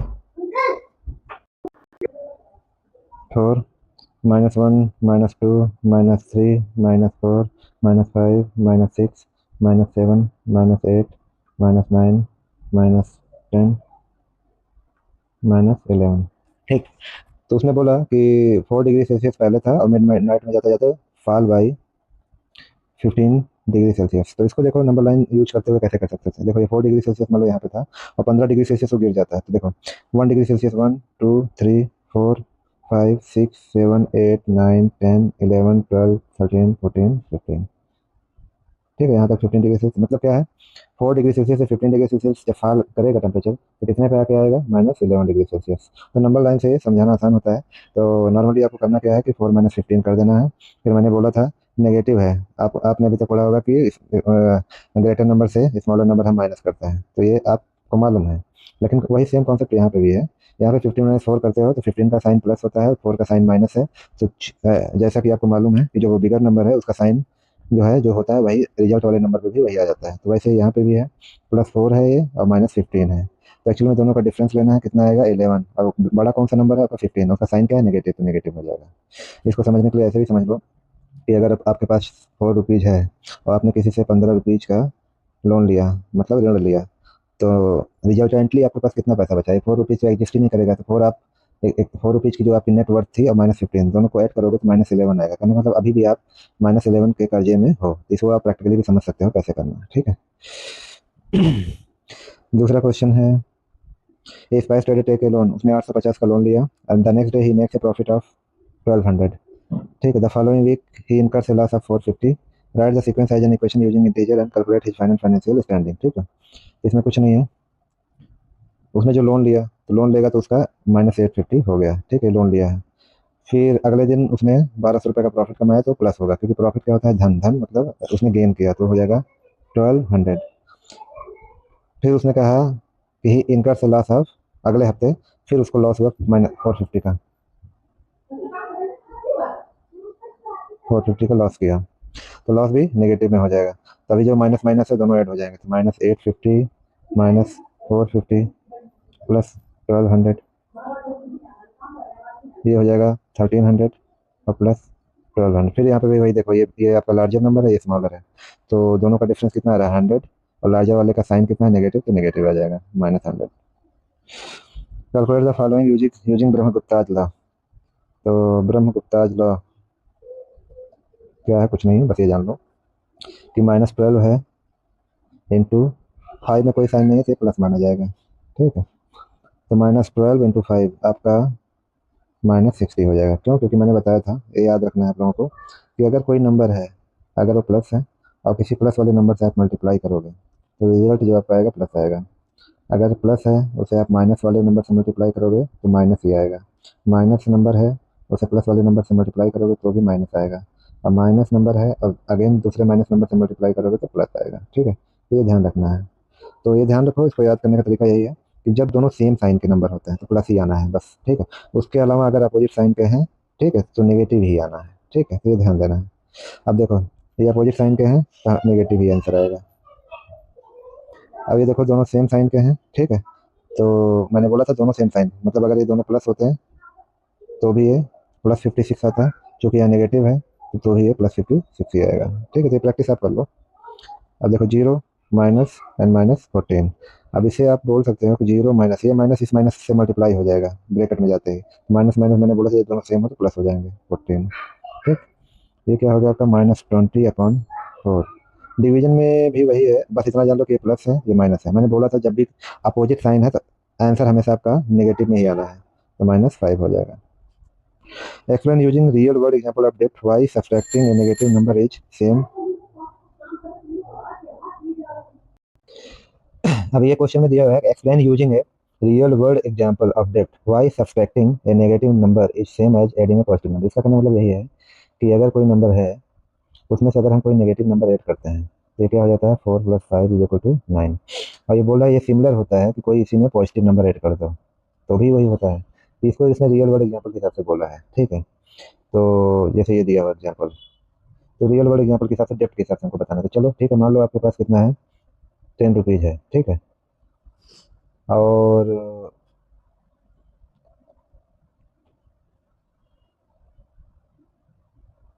ऑलरेडी आपके पास 10 रुपीज़ है, तो रियल वर्ड एग्जांपल के हिसाब से देखो, आपके पास 10 रुपये हैं और ऑलरेडी आपके पास मान लो -5 रुपीज़ हुए, मतलब ये 5 रुपये का आपके ऊपर लोन है। ठीक है, तो सपोज दैट, जैसे ऐसे समझो, 10 माइनस -5, इसका मतलब होता है 10, और इसको लिख सकते हो, इसको प्लस कर दो और यहाँ कर दो -1 इंटू -5। ठीक है, तो ये हो जाता है 10 प्लस, ये दोनों प्लस हो जाते हैं 5। ठीक है, तो 15 हो जाता है। तो करने वाला क्या है कि ऑलरेडी आपके ऊपर 5 रुपये का कर्जा है, लेकिन किसी ने आपके इस कर्जे को किसी और ने भर दिया। ठीक है, ऐसा समझो कि किसी और ने इस लोन अमाउंट को रीपे कर दिया, तो ये 5 रुपये तो आपको देने नहीं पड़े। अब और ये जो 5 रुपये आपने लिए थे वो आपको रिटर्न भी नहीं करने हैं, ठीक है। तो आपका रिजल्ट में कितना पैसा हो जाएगा, 15। तो प्रैक्टिकली ऐसे ही पॉसिबल है, ठीक है, इस एग्जाम्पल को समझाना। क्यों? क्योंकि अगर आपके पास 10 रुपीज़ आपके पॉकेट में है, 5 रुपये ऑलरेडी आपने किसी से कर्जा लिया है, तो रियल में देखोगे तो आपके पास आपकी जो वैल्यू है नेटवर्थ वो 5 रुपीज़ होती है। क्यों? क्योंकि वो 5 रुपये आपको कभी ना कभी देना ही है। लेकिन अगर वो कर्जा आपका सपोज दैट किसी और ने भर दिया, आपके भाई ने या किसी ने, तो आपके पास तो टोटल 15 रुपये हो ही जाएंगे ना। 10 रुपये पहले से थे, 5 रुपये आपने उधार लिया था, तो टोटल 15 रुपये हो जाएंगे, ठीक। तो ये हो जाएगा आपका। अभी दूसरा एक्सरसाइज है, prove the following rational number are equal.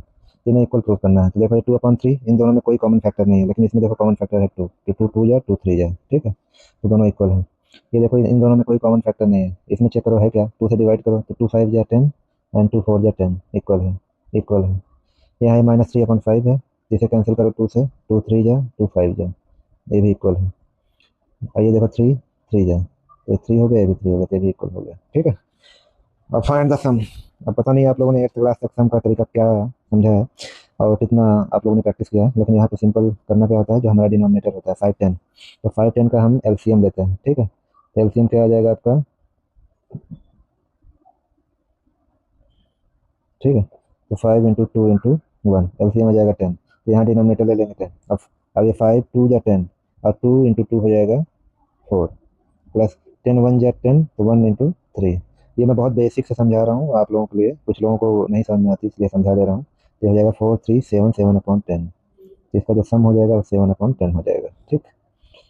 इसमें देखो, खैर अगर आप प्रैक्टिस कर लो तो प्रैक्टिस करने से आपको पता चल जाएगा कि एलसीएम ऐसे ये वाला मेथड यूज करके एलसीएम निकालने की जरूरत नहीं पड़ेगी जब आपकी प्रैक्टिस हो जाएगी। आप जनरली देख सकते हो कि इसके डिनोमिनेटर में 5, इसके डिनोमिनेटर में 10 है, तो ऐसा कोई नंबर ले लो जो इन दोनों से इजीली मतलब डिवाइड हो जाए और इसमें कोई कॉमन फैक्टर ना हो, ठीक है। अब जैसे ये 12 एंड 8 का है, तो ऐसे रफली आपको समझ में आ जाना चाहिए कि 12 ऐसा कौन सा नंबर है जो 12 एंड 8 से डिवाइड हो जाए, ठीक है। तो देखो, जो इसमें बिगर नंबर है, बिगर नंबर का सीरीज चेक करो, 24 आ रहा है। अब चेक करो 24 क्या 8 से डिवाइड होता है, हाँ होता है, तो 24 हो जाएगा इसमें बस। तो ये आप ऐसे भी कर सकते हो, ठीक है। देखो 12 24 इसका जो टेबल है इसमें ऐसे आता है, फिर 36 8 के टेबल में आता है 16 24 एंड 32। तो देखो ये कॉमन हुआ है, यही होंगे ना जो 8 से भी डिवाइड हो जाएंगे, 12 से डिवाइड हो जाएंगे, मतलब लीस्ट कॉमन फैक्टर होता है। हमको लीस्ट लेना है, लेने को तो आप जो है आगे का भी नंबर ले सकते हो जो इससे डिवाइड होगा, लेकिन हमें लीस्ट वाला यानी छोटे से छोटा नंबर लेना है जो कि दोनों से डिवाइड हो जाए।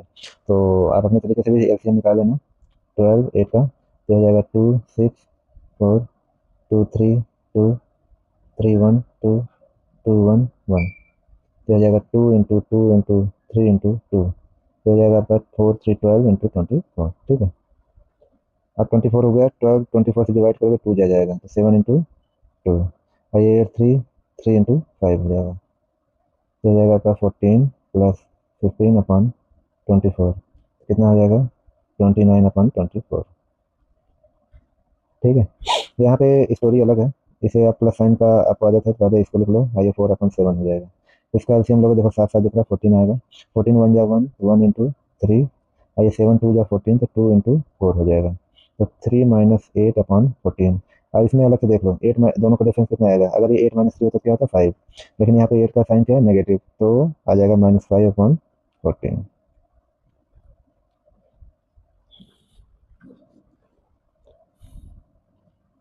अब ये वाला देखो,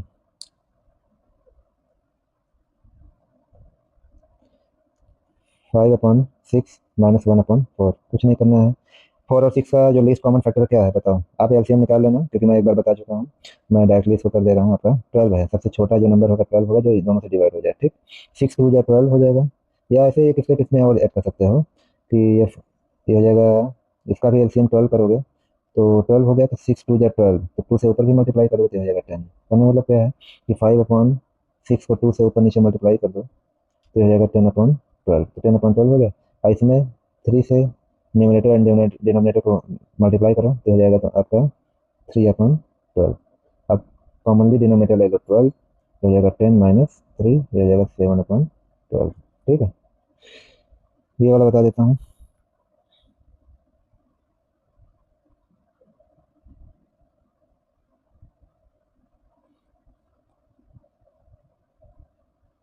ये आपका है -7/9। और ये देखो यहाँ माइनस है और फिर -2/3 है। तो मैंने पहले बोला था ये -7/9 रहेगा। ये माइनस ये माइनस मल्टीप्लाई होकर प्लस हो जाएंगे, ये हो जाएगा 2/3। ठीक। अब देखो एलसीएम इनका, इन दोनों का एलसीएम क्या आएगा 9। ठीक। तो ये 7/9 तो रहेगा ही, और प्लस इसको 9 करना है तो ऊपर भी 3 से मल्टीप्लाई करो और नीचे भी 3 से मल्टीप्लाई कर दो। ये दूसरा तरीका है अप्रोच का जो मैं बता रहा हूँ। -7/9 प्लस हो जाएगा 6/9। अब इसको लिख सकते हो 9, ये हो जाएगा -7 प्लस 6। अब देखो जो लार्जर नंबर है उसका साइन है नेगेटिव और स्मॉलर नंबर पॉजिटिव है, तो -7 प्लस 6 मतलब 7 और 6 का डिफरेंस कितना आ जाएगा -1। 1 आएगा लेकिन साइन इसका लेंगे, ठीक है, अपॉन 9। एक तरीका ये है, या तो अपना वही पुराना वाला तरीका करो जैसे इसमें बता देता हूँ मैं।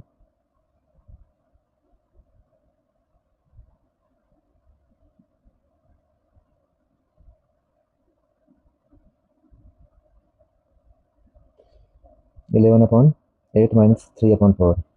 तो इसको अप्रोच करने का दो तरीका है, देखो मैं बताता हूँ, एक सेकंड। 11/8 3/4।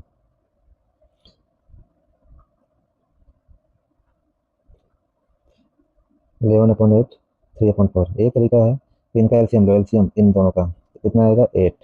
अब 8 इसकी से इस 8 को डिवाइड करोगे तो 1 टाइम जाएगा, तो 11 × 1 -4 से 8 को डिवाइड करोगे 2 जाएगा, तो 2 × 3, तो ये हो जाएगा 11 - 6/8, ये हो जाएगा 5/8। एक तरीका ये हो गया। एक तरीका क्या है कि 4 और 8 का एलसीएम निकालो, कितना आ जाएगा 8। ठीक है। तो आपका 11/8 तो है ही ऑलरेडी, तो इसमें दिखाने के लिए 11/8 ही रहना था। लेकिन जो आपका 3/4 है, इसको 8 नीचे डिनोमिनेटर में 8 लाना, तो 2 से यहाँ मल्टीप्लाई करोगे तो बैलेंस करने के लिए ऊपर भी मल्टीप्लाई करना पड़ेगा, तो 6/8 हो जाएगा। तो आपका हो गया 11/8 -6/8, और फिर डिनोमिनेटर कॉमन ले लो, आपका हो जाएगा 11 - 6 5/8। तो ये भी एक तरीका है। दो तरीके हैं, दो तरीकों से आप क्वेश्चन को अप्रोच कर सकते हो। ठीक है। अब प्रोडक्ट निकालना है, तो product numerator numerator numerator numerator आपस में मल्टीप्लाई हो जाएंगे। ठीक है। तो न्यूमरेटर न्यूमरेटर का मतलब क्या है कि 2 3 से मल्टीप्लाई हो जाएगा और 3 10 से मल्टीप्लाई हो जाएगा, ये 6 हो जाएगा, ये 30 हो जाएगा। फिर इसे सिंप्लीफाई कर लेना है, 6 1 जा 6 5 जा। ठीक। ऐसे यहाँ पे भी होगा, -4 इंटू ऊपर न्यूमरेटर न्यूमरेटर हो जाएगा, ये 7 × 4 हो जाएगा। तो माइनस मैंने बोला था कि आपको याद रखना है कि कोई भी नंबर माइनस है, मान लो -4 है, उससे प्लस से मल्टीप्लाई करोगे ये हमेशा माइनस ही आएगा। ठीक है ना। बस प्लस कब आएगा ध्यान देना, जब दोनों प्लस होंगे तो प्लस आएगा, जब दोनों नेगेटिव होंगे तो प्लस आएगा। बाकी जो दो केस है उसमें नेगेटिव ही आना है। ठीक है। तो ये ध्यान देना, याद करने का बहुत सिंपल तरीका है ये। ठीक है। तो ये आपका हो जाएगा -20/28, और इसे सिंप्लीफाई कर लो, -5/7। ये फाइंड द परसेंट है, तो इसमें कुछ नहीं करना है, ये 2/3 है, डिवीजन है, जैसे साइन में चेंज करोगे इसे तो अपोजिट हो जाएगा, 10/3 हो जाएगा। ये बहुत सही तरीका है जो मैं बता सकता हूँ। ठीक है। ये अगर ये डिवीजन है तो डिवीजन को जैसे ही मल्टीप्लाई में चेंज करोगे तो ये वाला रिवर्स हो जाता है। ठीक है। कहीं पर भी देख लो, 7/11 है, ये डिवीजन में है 5/8, जैसे मल्टीप्लाई करोगे तो ये 8/5 हो जाएगा। ठीक है। फिर मल्टीप्लाई करना बता ही दिया है, 56/55 हो जाएगा, ये आपका हो जाएगा 20/9 हो जाएगा। ठीक है। और नहीं तो टफेस्ट वाला रूट पकड़ना है तो 2/3 करो, फिर इसको डिवाइड करो 3/10 से, तो ये हो जाएगा 2/3, और ये 10 अपर पार्ट में जाएगा और 3 इसके साथ आएगा, तो ये हो जाएगा 10/3। ये मुझे लगता है डिफिकल्ट है, सीधा यही वाला तरीका अपनाओ कि ए ऐसा है, अगर कभी भी ऐसा आपको दिखता है, इसे जब मल्टीप्लाई करोगे तो ये ऐसे हो जाएगा। ठीक है। या फिर P/Q डिवाइडेड बाई A/B है, तो ये हो जाएगा P/Q इंटू B/A।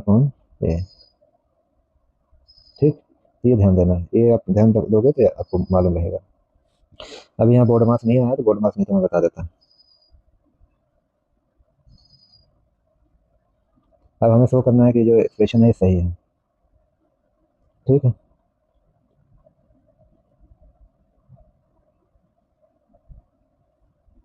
ये आएगा नहीं तो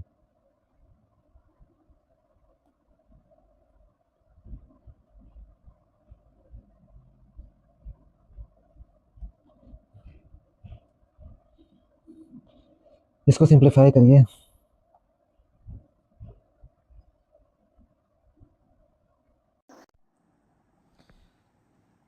तभी आपको स्क्रीन पे जो क्वेश्चन दिख रहे हैं सिक्स नंबर क्वेश्चन और ये आपका सेवन्थ नंबर। तो सिक्स को हम सॉल्व करेंगे। पहले हमारा लेफ्ट हैंड साइड को लेंगे 1/2 प्लस 3/4 इंटू 8/3। जो ब्रैकेट के अंदर आपकी वैल्यू दिख रही है उसका डिनोमिनेटर 4 लेंगे। वही जो अपना एडिशन का फॉर्मूला तरीका होता है उस तरीके से इसको करेंगे। और ये आपका कैंसिल हो गया, आपका आ गया 10/3। एग्जैक्टली राइट हैंड साइड को भी अप्रोच करेंगे। राइट हैंड साइड में हो जाएगा आपका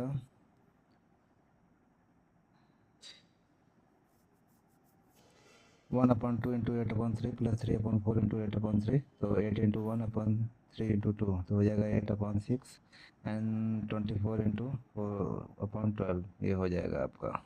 ठीक है, सिंप्लीफाई करेंगे तो आंसर आ जाएगा आपका 10/3।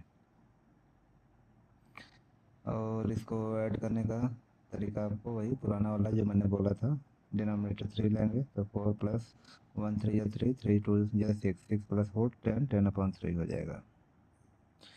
अब ये डिस्ट्रीब्यूशन है, डिस्ट्रीब्यूशन पे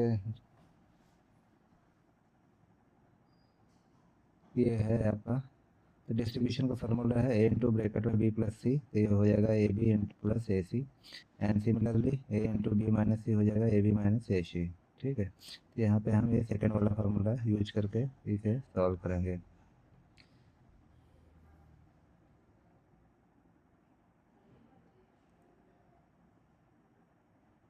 7/9 6/7 माइनस 3/4। तो 7/9 इंटू 6/7 हो जाएगा माइनस 7/9 इंटू 3/4। अब यहाँ पे आप चाहो तो 7 और 7 को कैंसिल कर सकते हो और 6 एंड 9 को सिंप्लीफाई कर सकते हैं, लेकिन पुराने तरीके से ही करते हैं। दोनों को मल्टीप्लाई किया 42/63 माइनस 21/36 सिंप्लीफाई किया 6/9 माइनस 7/12 हो जाएगा। तो ये हो जाएगा 2/3 माइनस 7/12, ये हो जाएगा 8 माइनस 7/12 1/12।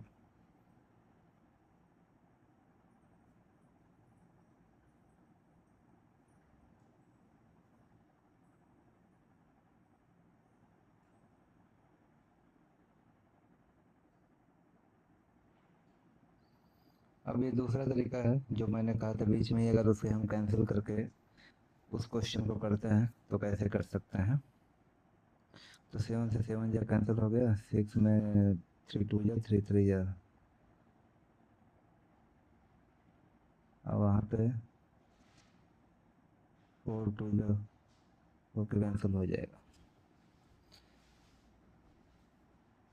ये तो आप देख ही लो 5/6x प्लस 3/5 मल्टीप्लाई करेंगे 5/6x प्लस 1/2 हो जाएगा, जो कि राइट हैंड साइड के इक्वल है। तो यहाँ पे x जोड़ो x आ जाएगा। तो यहाँ ऐसे क्वेश्चन में x की कोई वैल्यू आती नहीं है, तो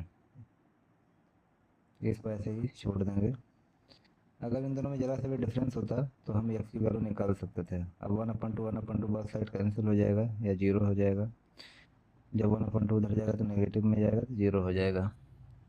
अपन 5/6x equal to 5/6x x equal to x. तो ये एक्चुअली इक्वेशन ये बनता ही नहीं है, तो इसका कोई सॉल्यूशन निकलेगा ही नहीं। There is no solution for x. और अब हमें नंबर लाइन पे कोई रैशनल नंबर को प्लॉट करना है तो वो सीखेंगे। तो देखो, आपको मैंने पहले बोला था कि रैशनल नंबर को पी अपॉन क्यू के फॉर्म में लिख सकते हैं। ठीक है, तो क्यू जहाँ पे क्यू जीरो के इक्वल नहीं होना चाहिए। तो मान लो पी अपॉन क्यू को हमें नंबर लाइन में प्लॉट करना है, तो पहले आपको ये देखना है कि पी अपॉन क्यू का जो डेसिमल वैल्यू है वो कौन से सेक्शन में पड़ता है।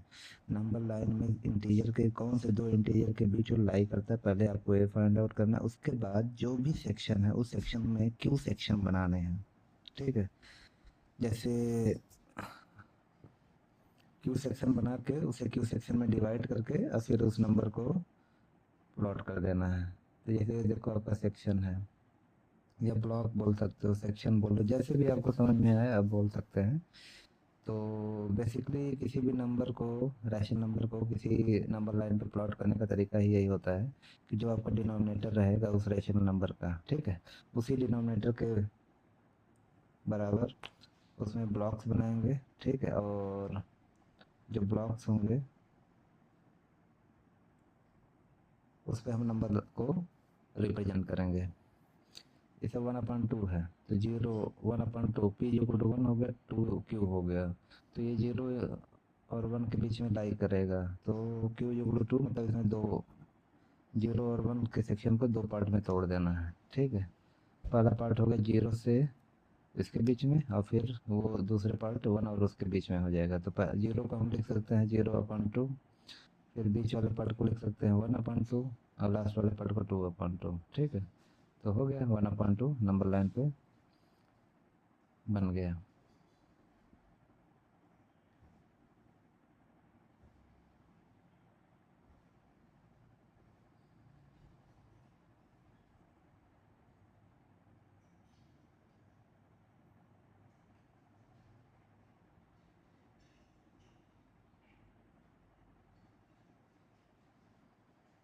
स्क्रीन पे आप देख लो कैसे हमने इसको सिंपली प्लॉट किया है।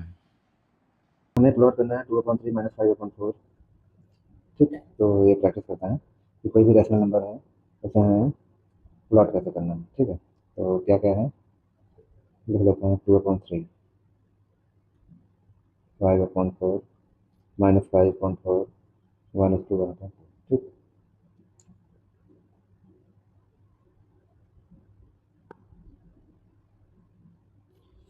तो इसे नंबर लाइन पे रिप्रेजेंट करना है।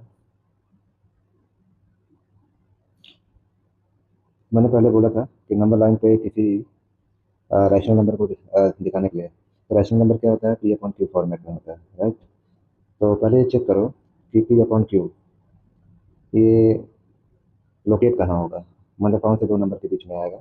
जैसे आपका ये 0 है, 1 2 -1 -2। ठीक है, तो आपको ये देखना है कि नंबर लाइन पे जो जो छोटे 0 1 2 3 4 5 -1 -2 -3 -4 -5 -6, इसमें कहाँ लोकेट हो सकता है। ठीक है, फिर जैसे कौन से सेक्शन में, ये सेक्शन है सारे। ठीक है, 0 और 1 के बीच का सेक्शन, 1 एंड 2 के बीच का सेक्शन, 2 और 3 के बीच का। पहले तो आपको ये देखना कि P/Q का डेसिमल वैल्यू क्या है, इसे डेसिमल में कन्वर्ट करके आप देखो कि ये लोकेट कहाँ होता है, और फिर जो सेक्शन मिलेगा उस सेक्शन के क्यू सेक्शन करने हैं। ठीक है, क्यू सेक्शन करने के बाद जो उस क्यू सेक्शन में P/Q सेक्शन होगा वही वो नंबर हो जाएगा। समझ में क्लियर से समझो। जैसे 1/2 प्लॉट करना है, 1/2 पता चल रहा है 0.5 होता है, तो कहाँ आएगा, 0 और 1 के बीच में आएगा। तो 1/2 हो गया ये, तो P हो गया, ये Q हो गया। P की वैल्यू 1 है, Q की वैल्यू 2 है। ये कहाँ पे आएगा आपका, इसके बीच में आएगा। तो ये जो 0 और 1 का सेक्शन है, इसके हमें कितने पार्ट करने हैं, दो। तो मतलब मिड पॉइंट में कहीं खींच देंगे, दो पार्ट हो गया, पहला पार्ट ये हो गया, दूसरा पार्ट ये हो गया। ठीक, तो ये आपका क्या हो जाएगा, ये हो जाएगा, इसको हम लिख सकते हैं 0/2। ये जो हो जाएगा ये हो जाएगा 1/2, 0 के बाद 1, और ये आपका हो जाएगा 2/2। ठीक है, इक्वल टू 1। तो 1/2 कहाँ हो गया, यहाँ हो गया। ठीक है, तो ऐसे ही करना है।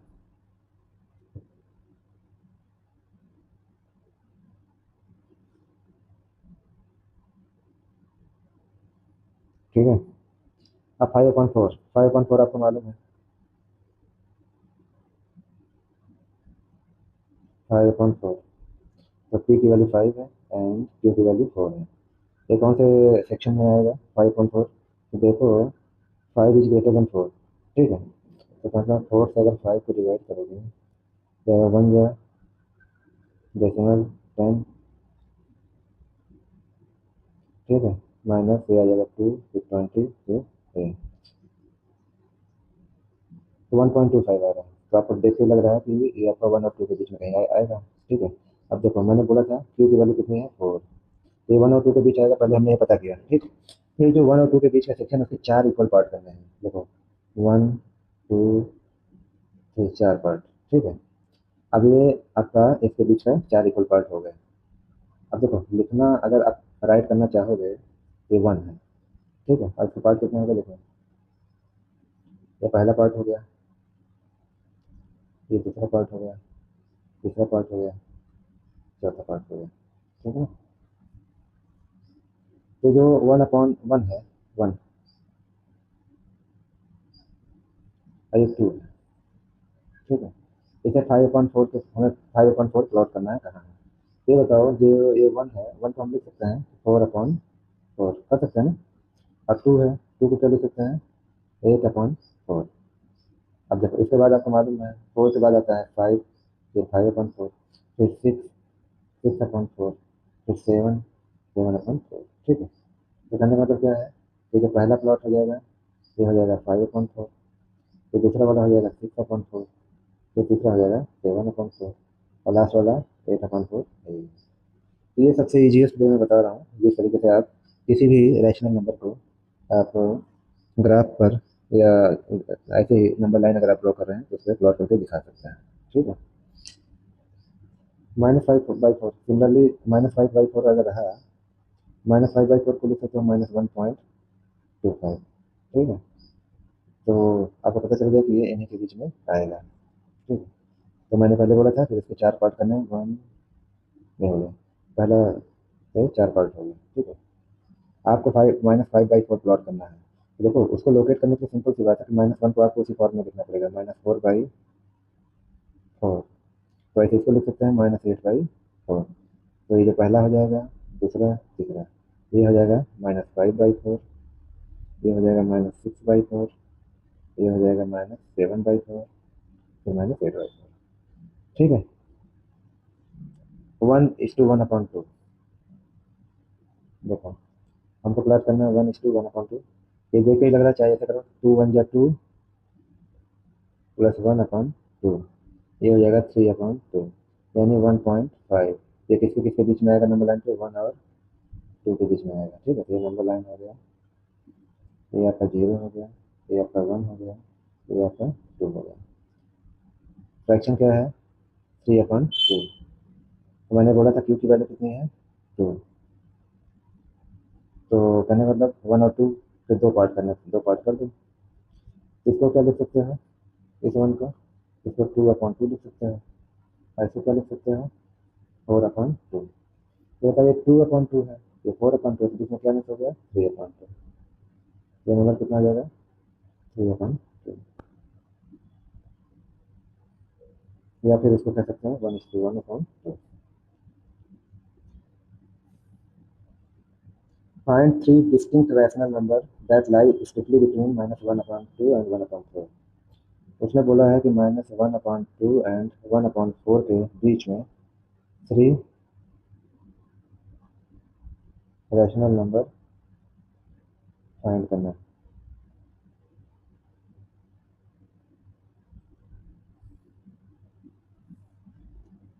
तो दो मेथड है, पहला मेथड मैं समझा देता हूँ, नंबर लाइन।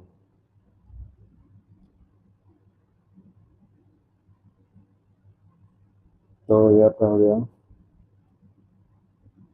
0, ये हो गया 1, ये हो गया -1। आपको पता है 1/4 कहाँ लाई करेगा, 0 और 1 के बीच में। कैसे, इसके चार सेक्शन करेंगे। ठीक। तो जो पहला वाला हो जाएगा, यही 1/4 हो जाएगा। कैसे, आपको समझ में आना चाहिए। ये इसे हम लिख सकते हैं 0/4, इसे लिख सकते हैं 4/4। ठीक है। 0 के बाद क्या आता है, 1, 1/4, 1 के बाद क्या आता है, 2, 2/4, फिर क्या आता है, 3/4। तो ये ऐसे ऐसे हो जाएंगे।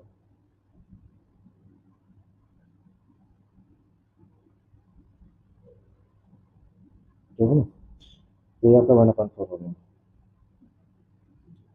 और -1/2 क्या आएगा, -1/2 को मालूम है, 0 और -1 के बीच में आएगा, बीचों बीच में आएगा। तो इसको आप अपने आप कर लेना, ये हो जाएगा -1/2। आपको थ्री डिस्टिंक्ट रैशनल नंबर पता करना है इनके बीच। ठीक है। 1/4 एंड -1/2 के। तो इसको निकालने का जो तरीका है, बहुत सारे तरीके हैं। तो आपका ये मैं बता दे रहा हूँ, ये इन्हीं के बीच में, यहीं पे हमें फाइंड थ्री रैशनल नंबर।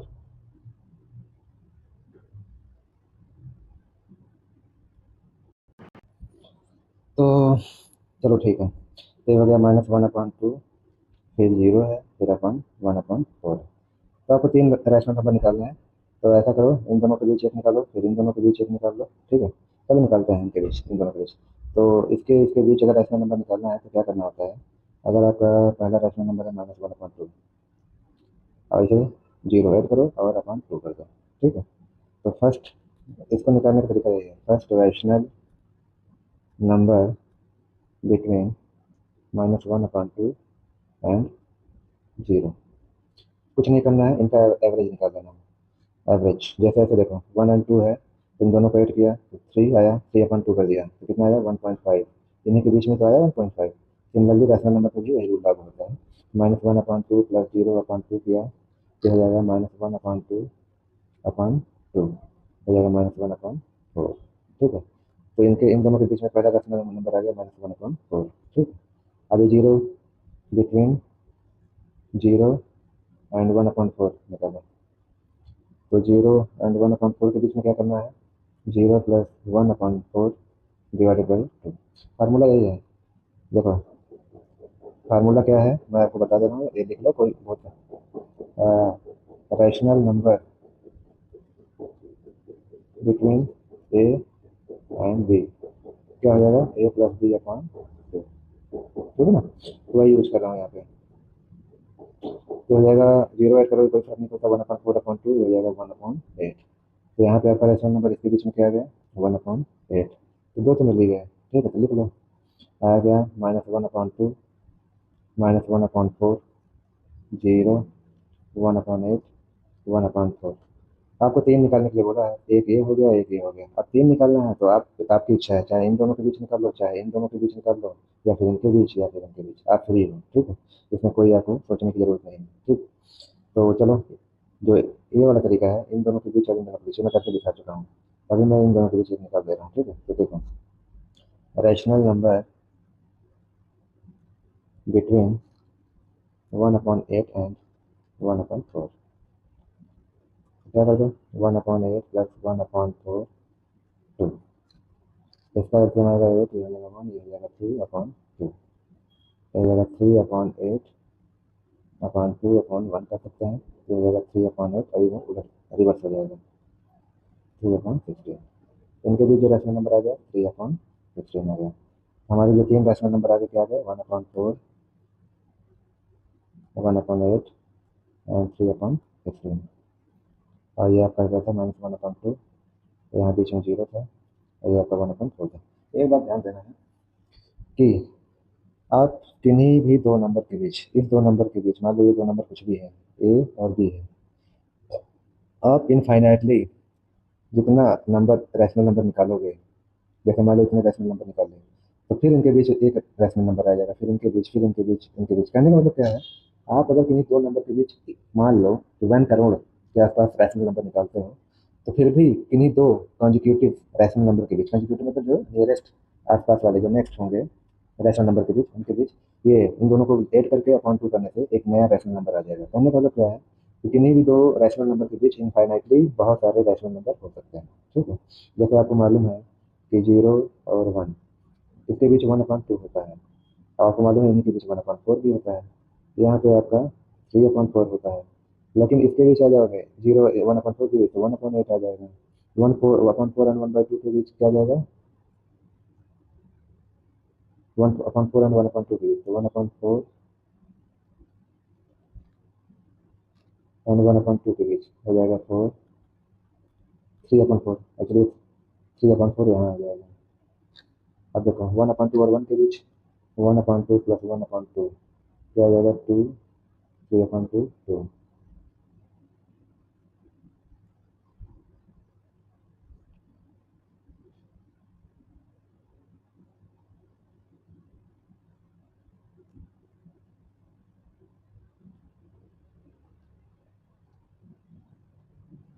तो ऐसे ही बहुत सारे नंबर आप निकाल सकते हैं, जैसे समझ जाता हूँ मैं, 0 हो गया, ये 1 हो गया, इनके बीच आया 1/2।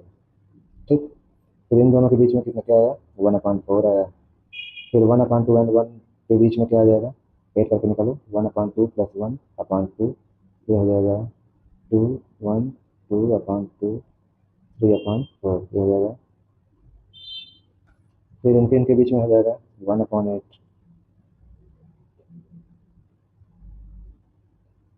और फिर 1/4 और 1/2 के बीच में क्या हो जाएगा 3/8, 3/4 और 1/2 के बीच में क्या हो जाएगा 5/8, 8 करके देख लो, 1/2 प्लस 3/4 अपॉन 2, ये हो जाएगा 4, 2 प्लस 3/2, 5/4 इंटू 1/2 ये हो जाएगा 5/8।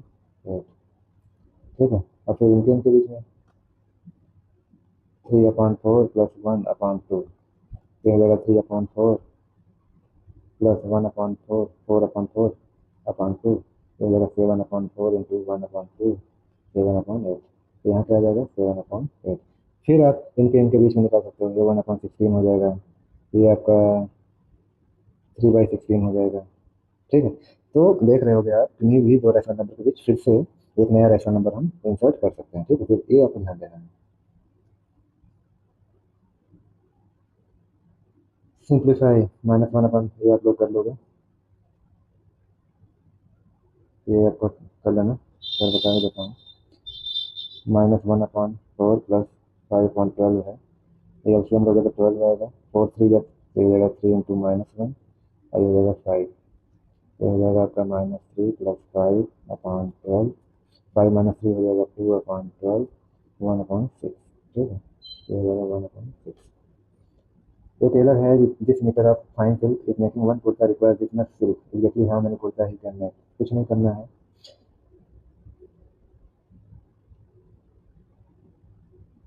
उसके बाद टोटल सिल्क कितनी है 15, 3/4, इसको कर लो 15 इंटू 4 प्लस 3/4, 63/4 मीटर। एक कुर्ता में कितना लगता है 2:1/4, यानी 2 इंटू 4 प्लस 1/4, 9/4। तो आपका 1 कुर्ता, देखो टोटल ये है और एक कुर्ते में इतना मीटर लगता है। ठीक है, तो कुछ नहीं करना है, हाउ मैनी कुर्ताज, तो total silk upon silk used in 1 kurta, total है 63/4 डिवाइडेड बाई 9/4, तो हो जाएगा 63/4, ये रिवर्स हो जाएगा 4/9, 4 से 4 कैंसिल हो जाएगा, ये 7 का हो जाएगा। 7 kurtas can be made. Find the rational number between this and this, क्या लिखा है 3.1415, 3.1416, इनके बीच आपको रैशनल नंबर निकालना है। देखो इनके बीच रैशनल नंबर निकालने के लिए कितना बोला है, रैशनल नंबर 3, इनके बीच 3 रैशनल नंबर हमको फाइंड आउट करने हैं। ये तो बहुत ही आसान है, पहला तो तरीका है ये कि एक बार इन दोनों को ऐड करो, 3.1415 प्लस 3.1416/2 कितना हो जाएगा 11, इसको ऐड करो,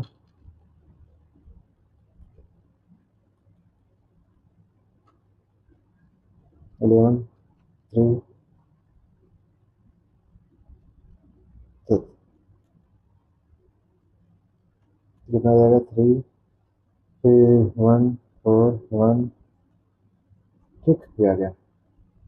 तो पहला नंबर आ गया 3.1415 और 3.1416, इन दोनों पे जो मिड पॉइंट पे आएगा तो वो आ जाएगा 3.1415 एंड 5। एक चीज़ और रखना, यहाँ देखो 1415 सेम वही है, बस यहाँ पे 5 आ गया, ये मिड पॉइंट पे आ गया। ठीक है, तो आपको इससे दिमाग लगा सकते हो कि अगर इससे पहले कोई हम लेंगे नंबर तो क्या हो सकता है 3.1415 तो रहेगा ही, यहाँ 5 की जगह हम 4 ले सकते हैं, और यहाँ 3.1415 रहेगा ही, 5 के बाद क्या था 6 ले सकते हैं। ठीक है,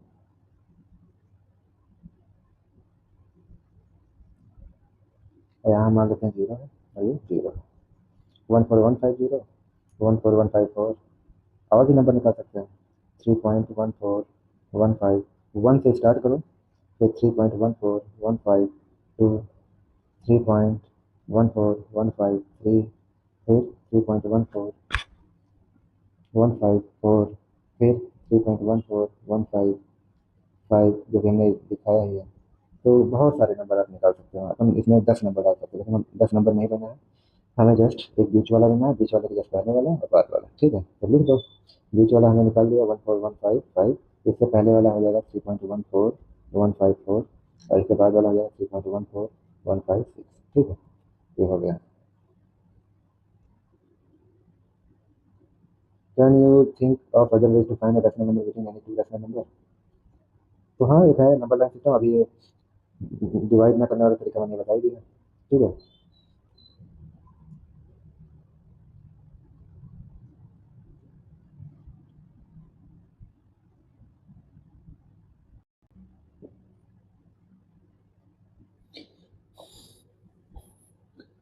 अब रैशनल नंबर में ही, रैशनल नंबर के बारे में बताया था, ये क्या होते हैं, non terminating but recurring decimal, और दूसरा बताया था टर्मिनेटिंग। टर्मिनेटिंग के कैसे कुछ करना ही नहीं है, कि अगर मान लो पी और क्यू है, तो अगर आपने क्यू से पी को डिवाइड किया, तो 0 पॉइंट डेसिमल में कुछ प्लेस पे जाके डेसिमल फिनिश हो जाता है, तो उसे टर्मिनेटिंग बोलते हैं। तो उसमें कोई इशू नहीं है, जैसे बहुत सारे नंबर होते हैं, 0.532, 0.252, कहना मतलब क्या है, डेसिमल के बाद किसी न किसी स्टेज पे जाके वो टर्मिनेट कर जाते हैं। प्रॉब्लम कहाँ आती है, जब ये टर्मिनेट नहीं होता है, ठीक है।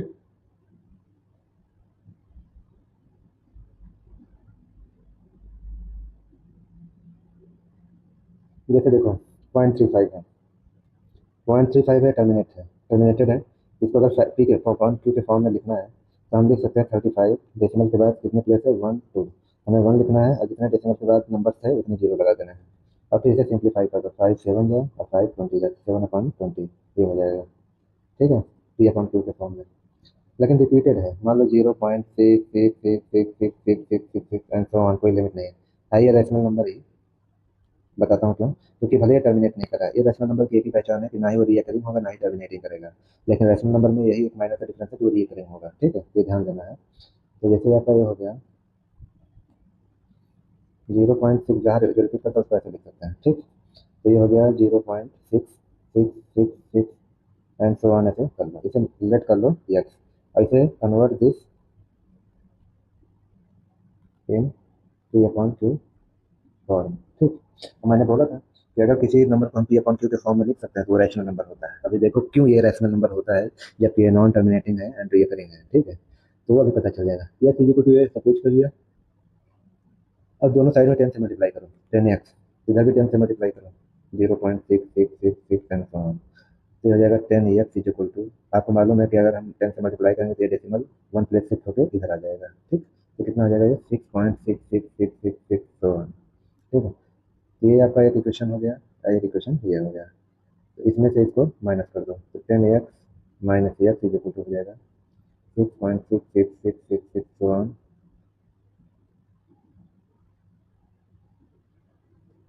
माइनस 0.6666।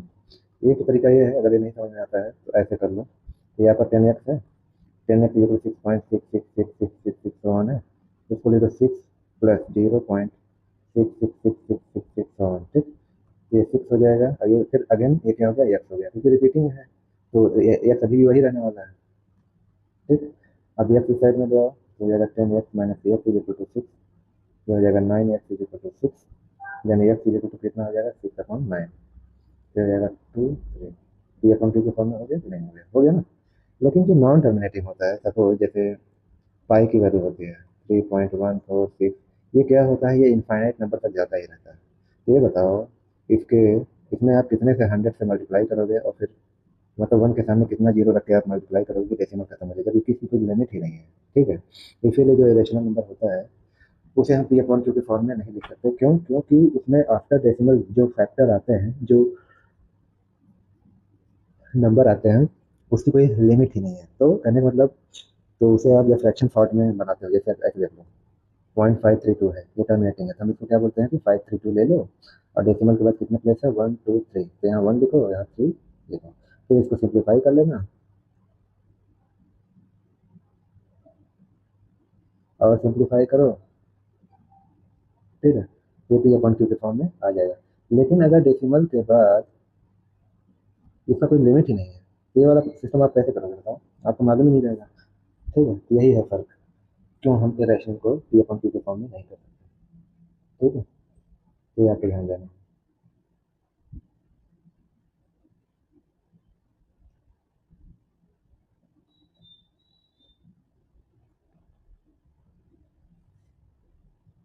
और इसको अगर चाहो, जो आपका 0.666 या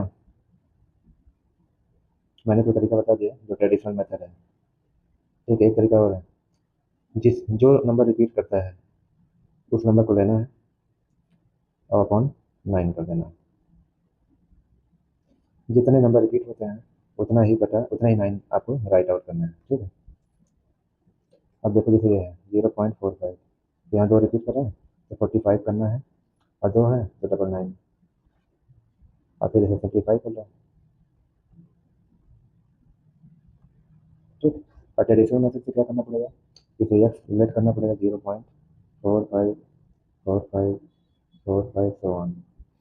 फिर यहाँ पे 2 नंबर रिपीट करते हैं तो 2 को बाहर लाने के लिए हमें एक्स से मल्टीप्लाई करना पड़ेगा, तो 45.4545 सो ऑन। इसको लिख सकते हैं 45 प्लस 0.4545 सो ऑन। इसको लिख सकते हैं 45 प्लस 0.45 बार, और ये 100 एक्स है। 100 x is equal to 45 plus, इसको फिर एक्स सपोज कर सकते हैं, तो हो जाएगा 100 x minus x is equal to 45, हो जाएगा 99 एक्स is equal to 45, x is equal to 45.9। यही आया कि नहीं आया? तो ये तरीका है ऐसे क्वेश्चन अप्रोच करने का।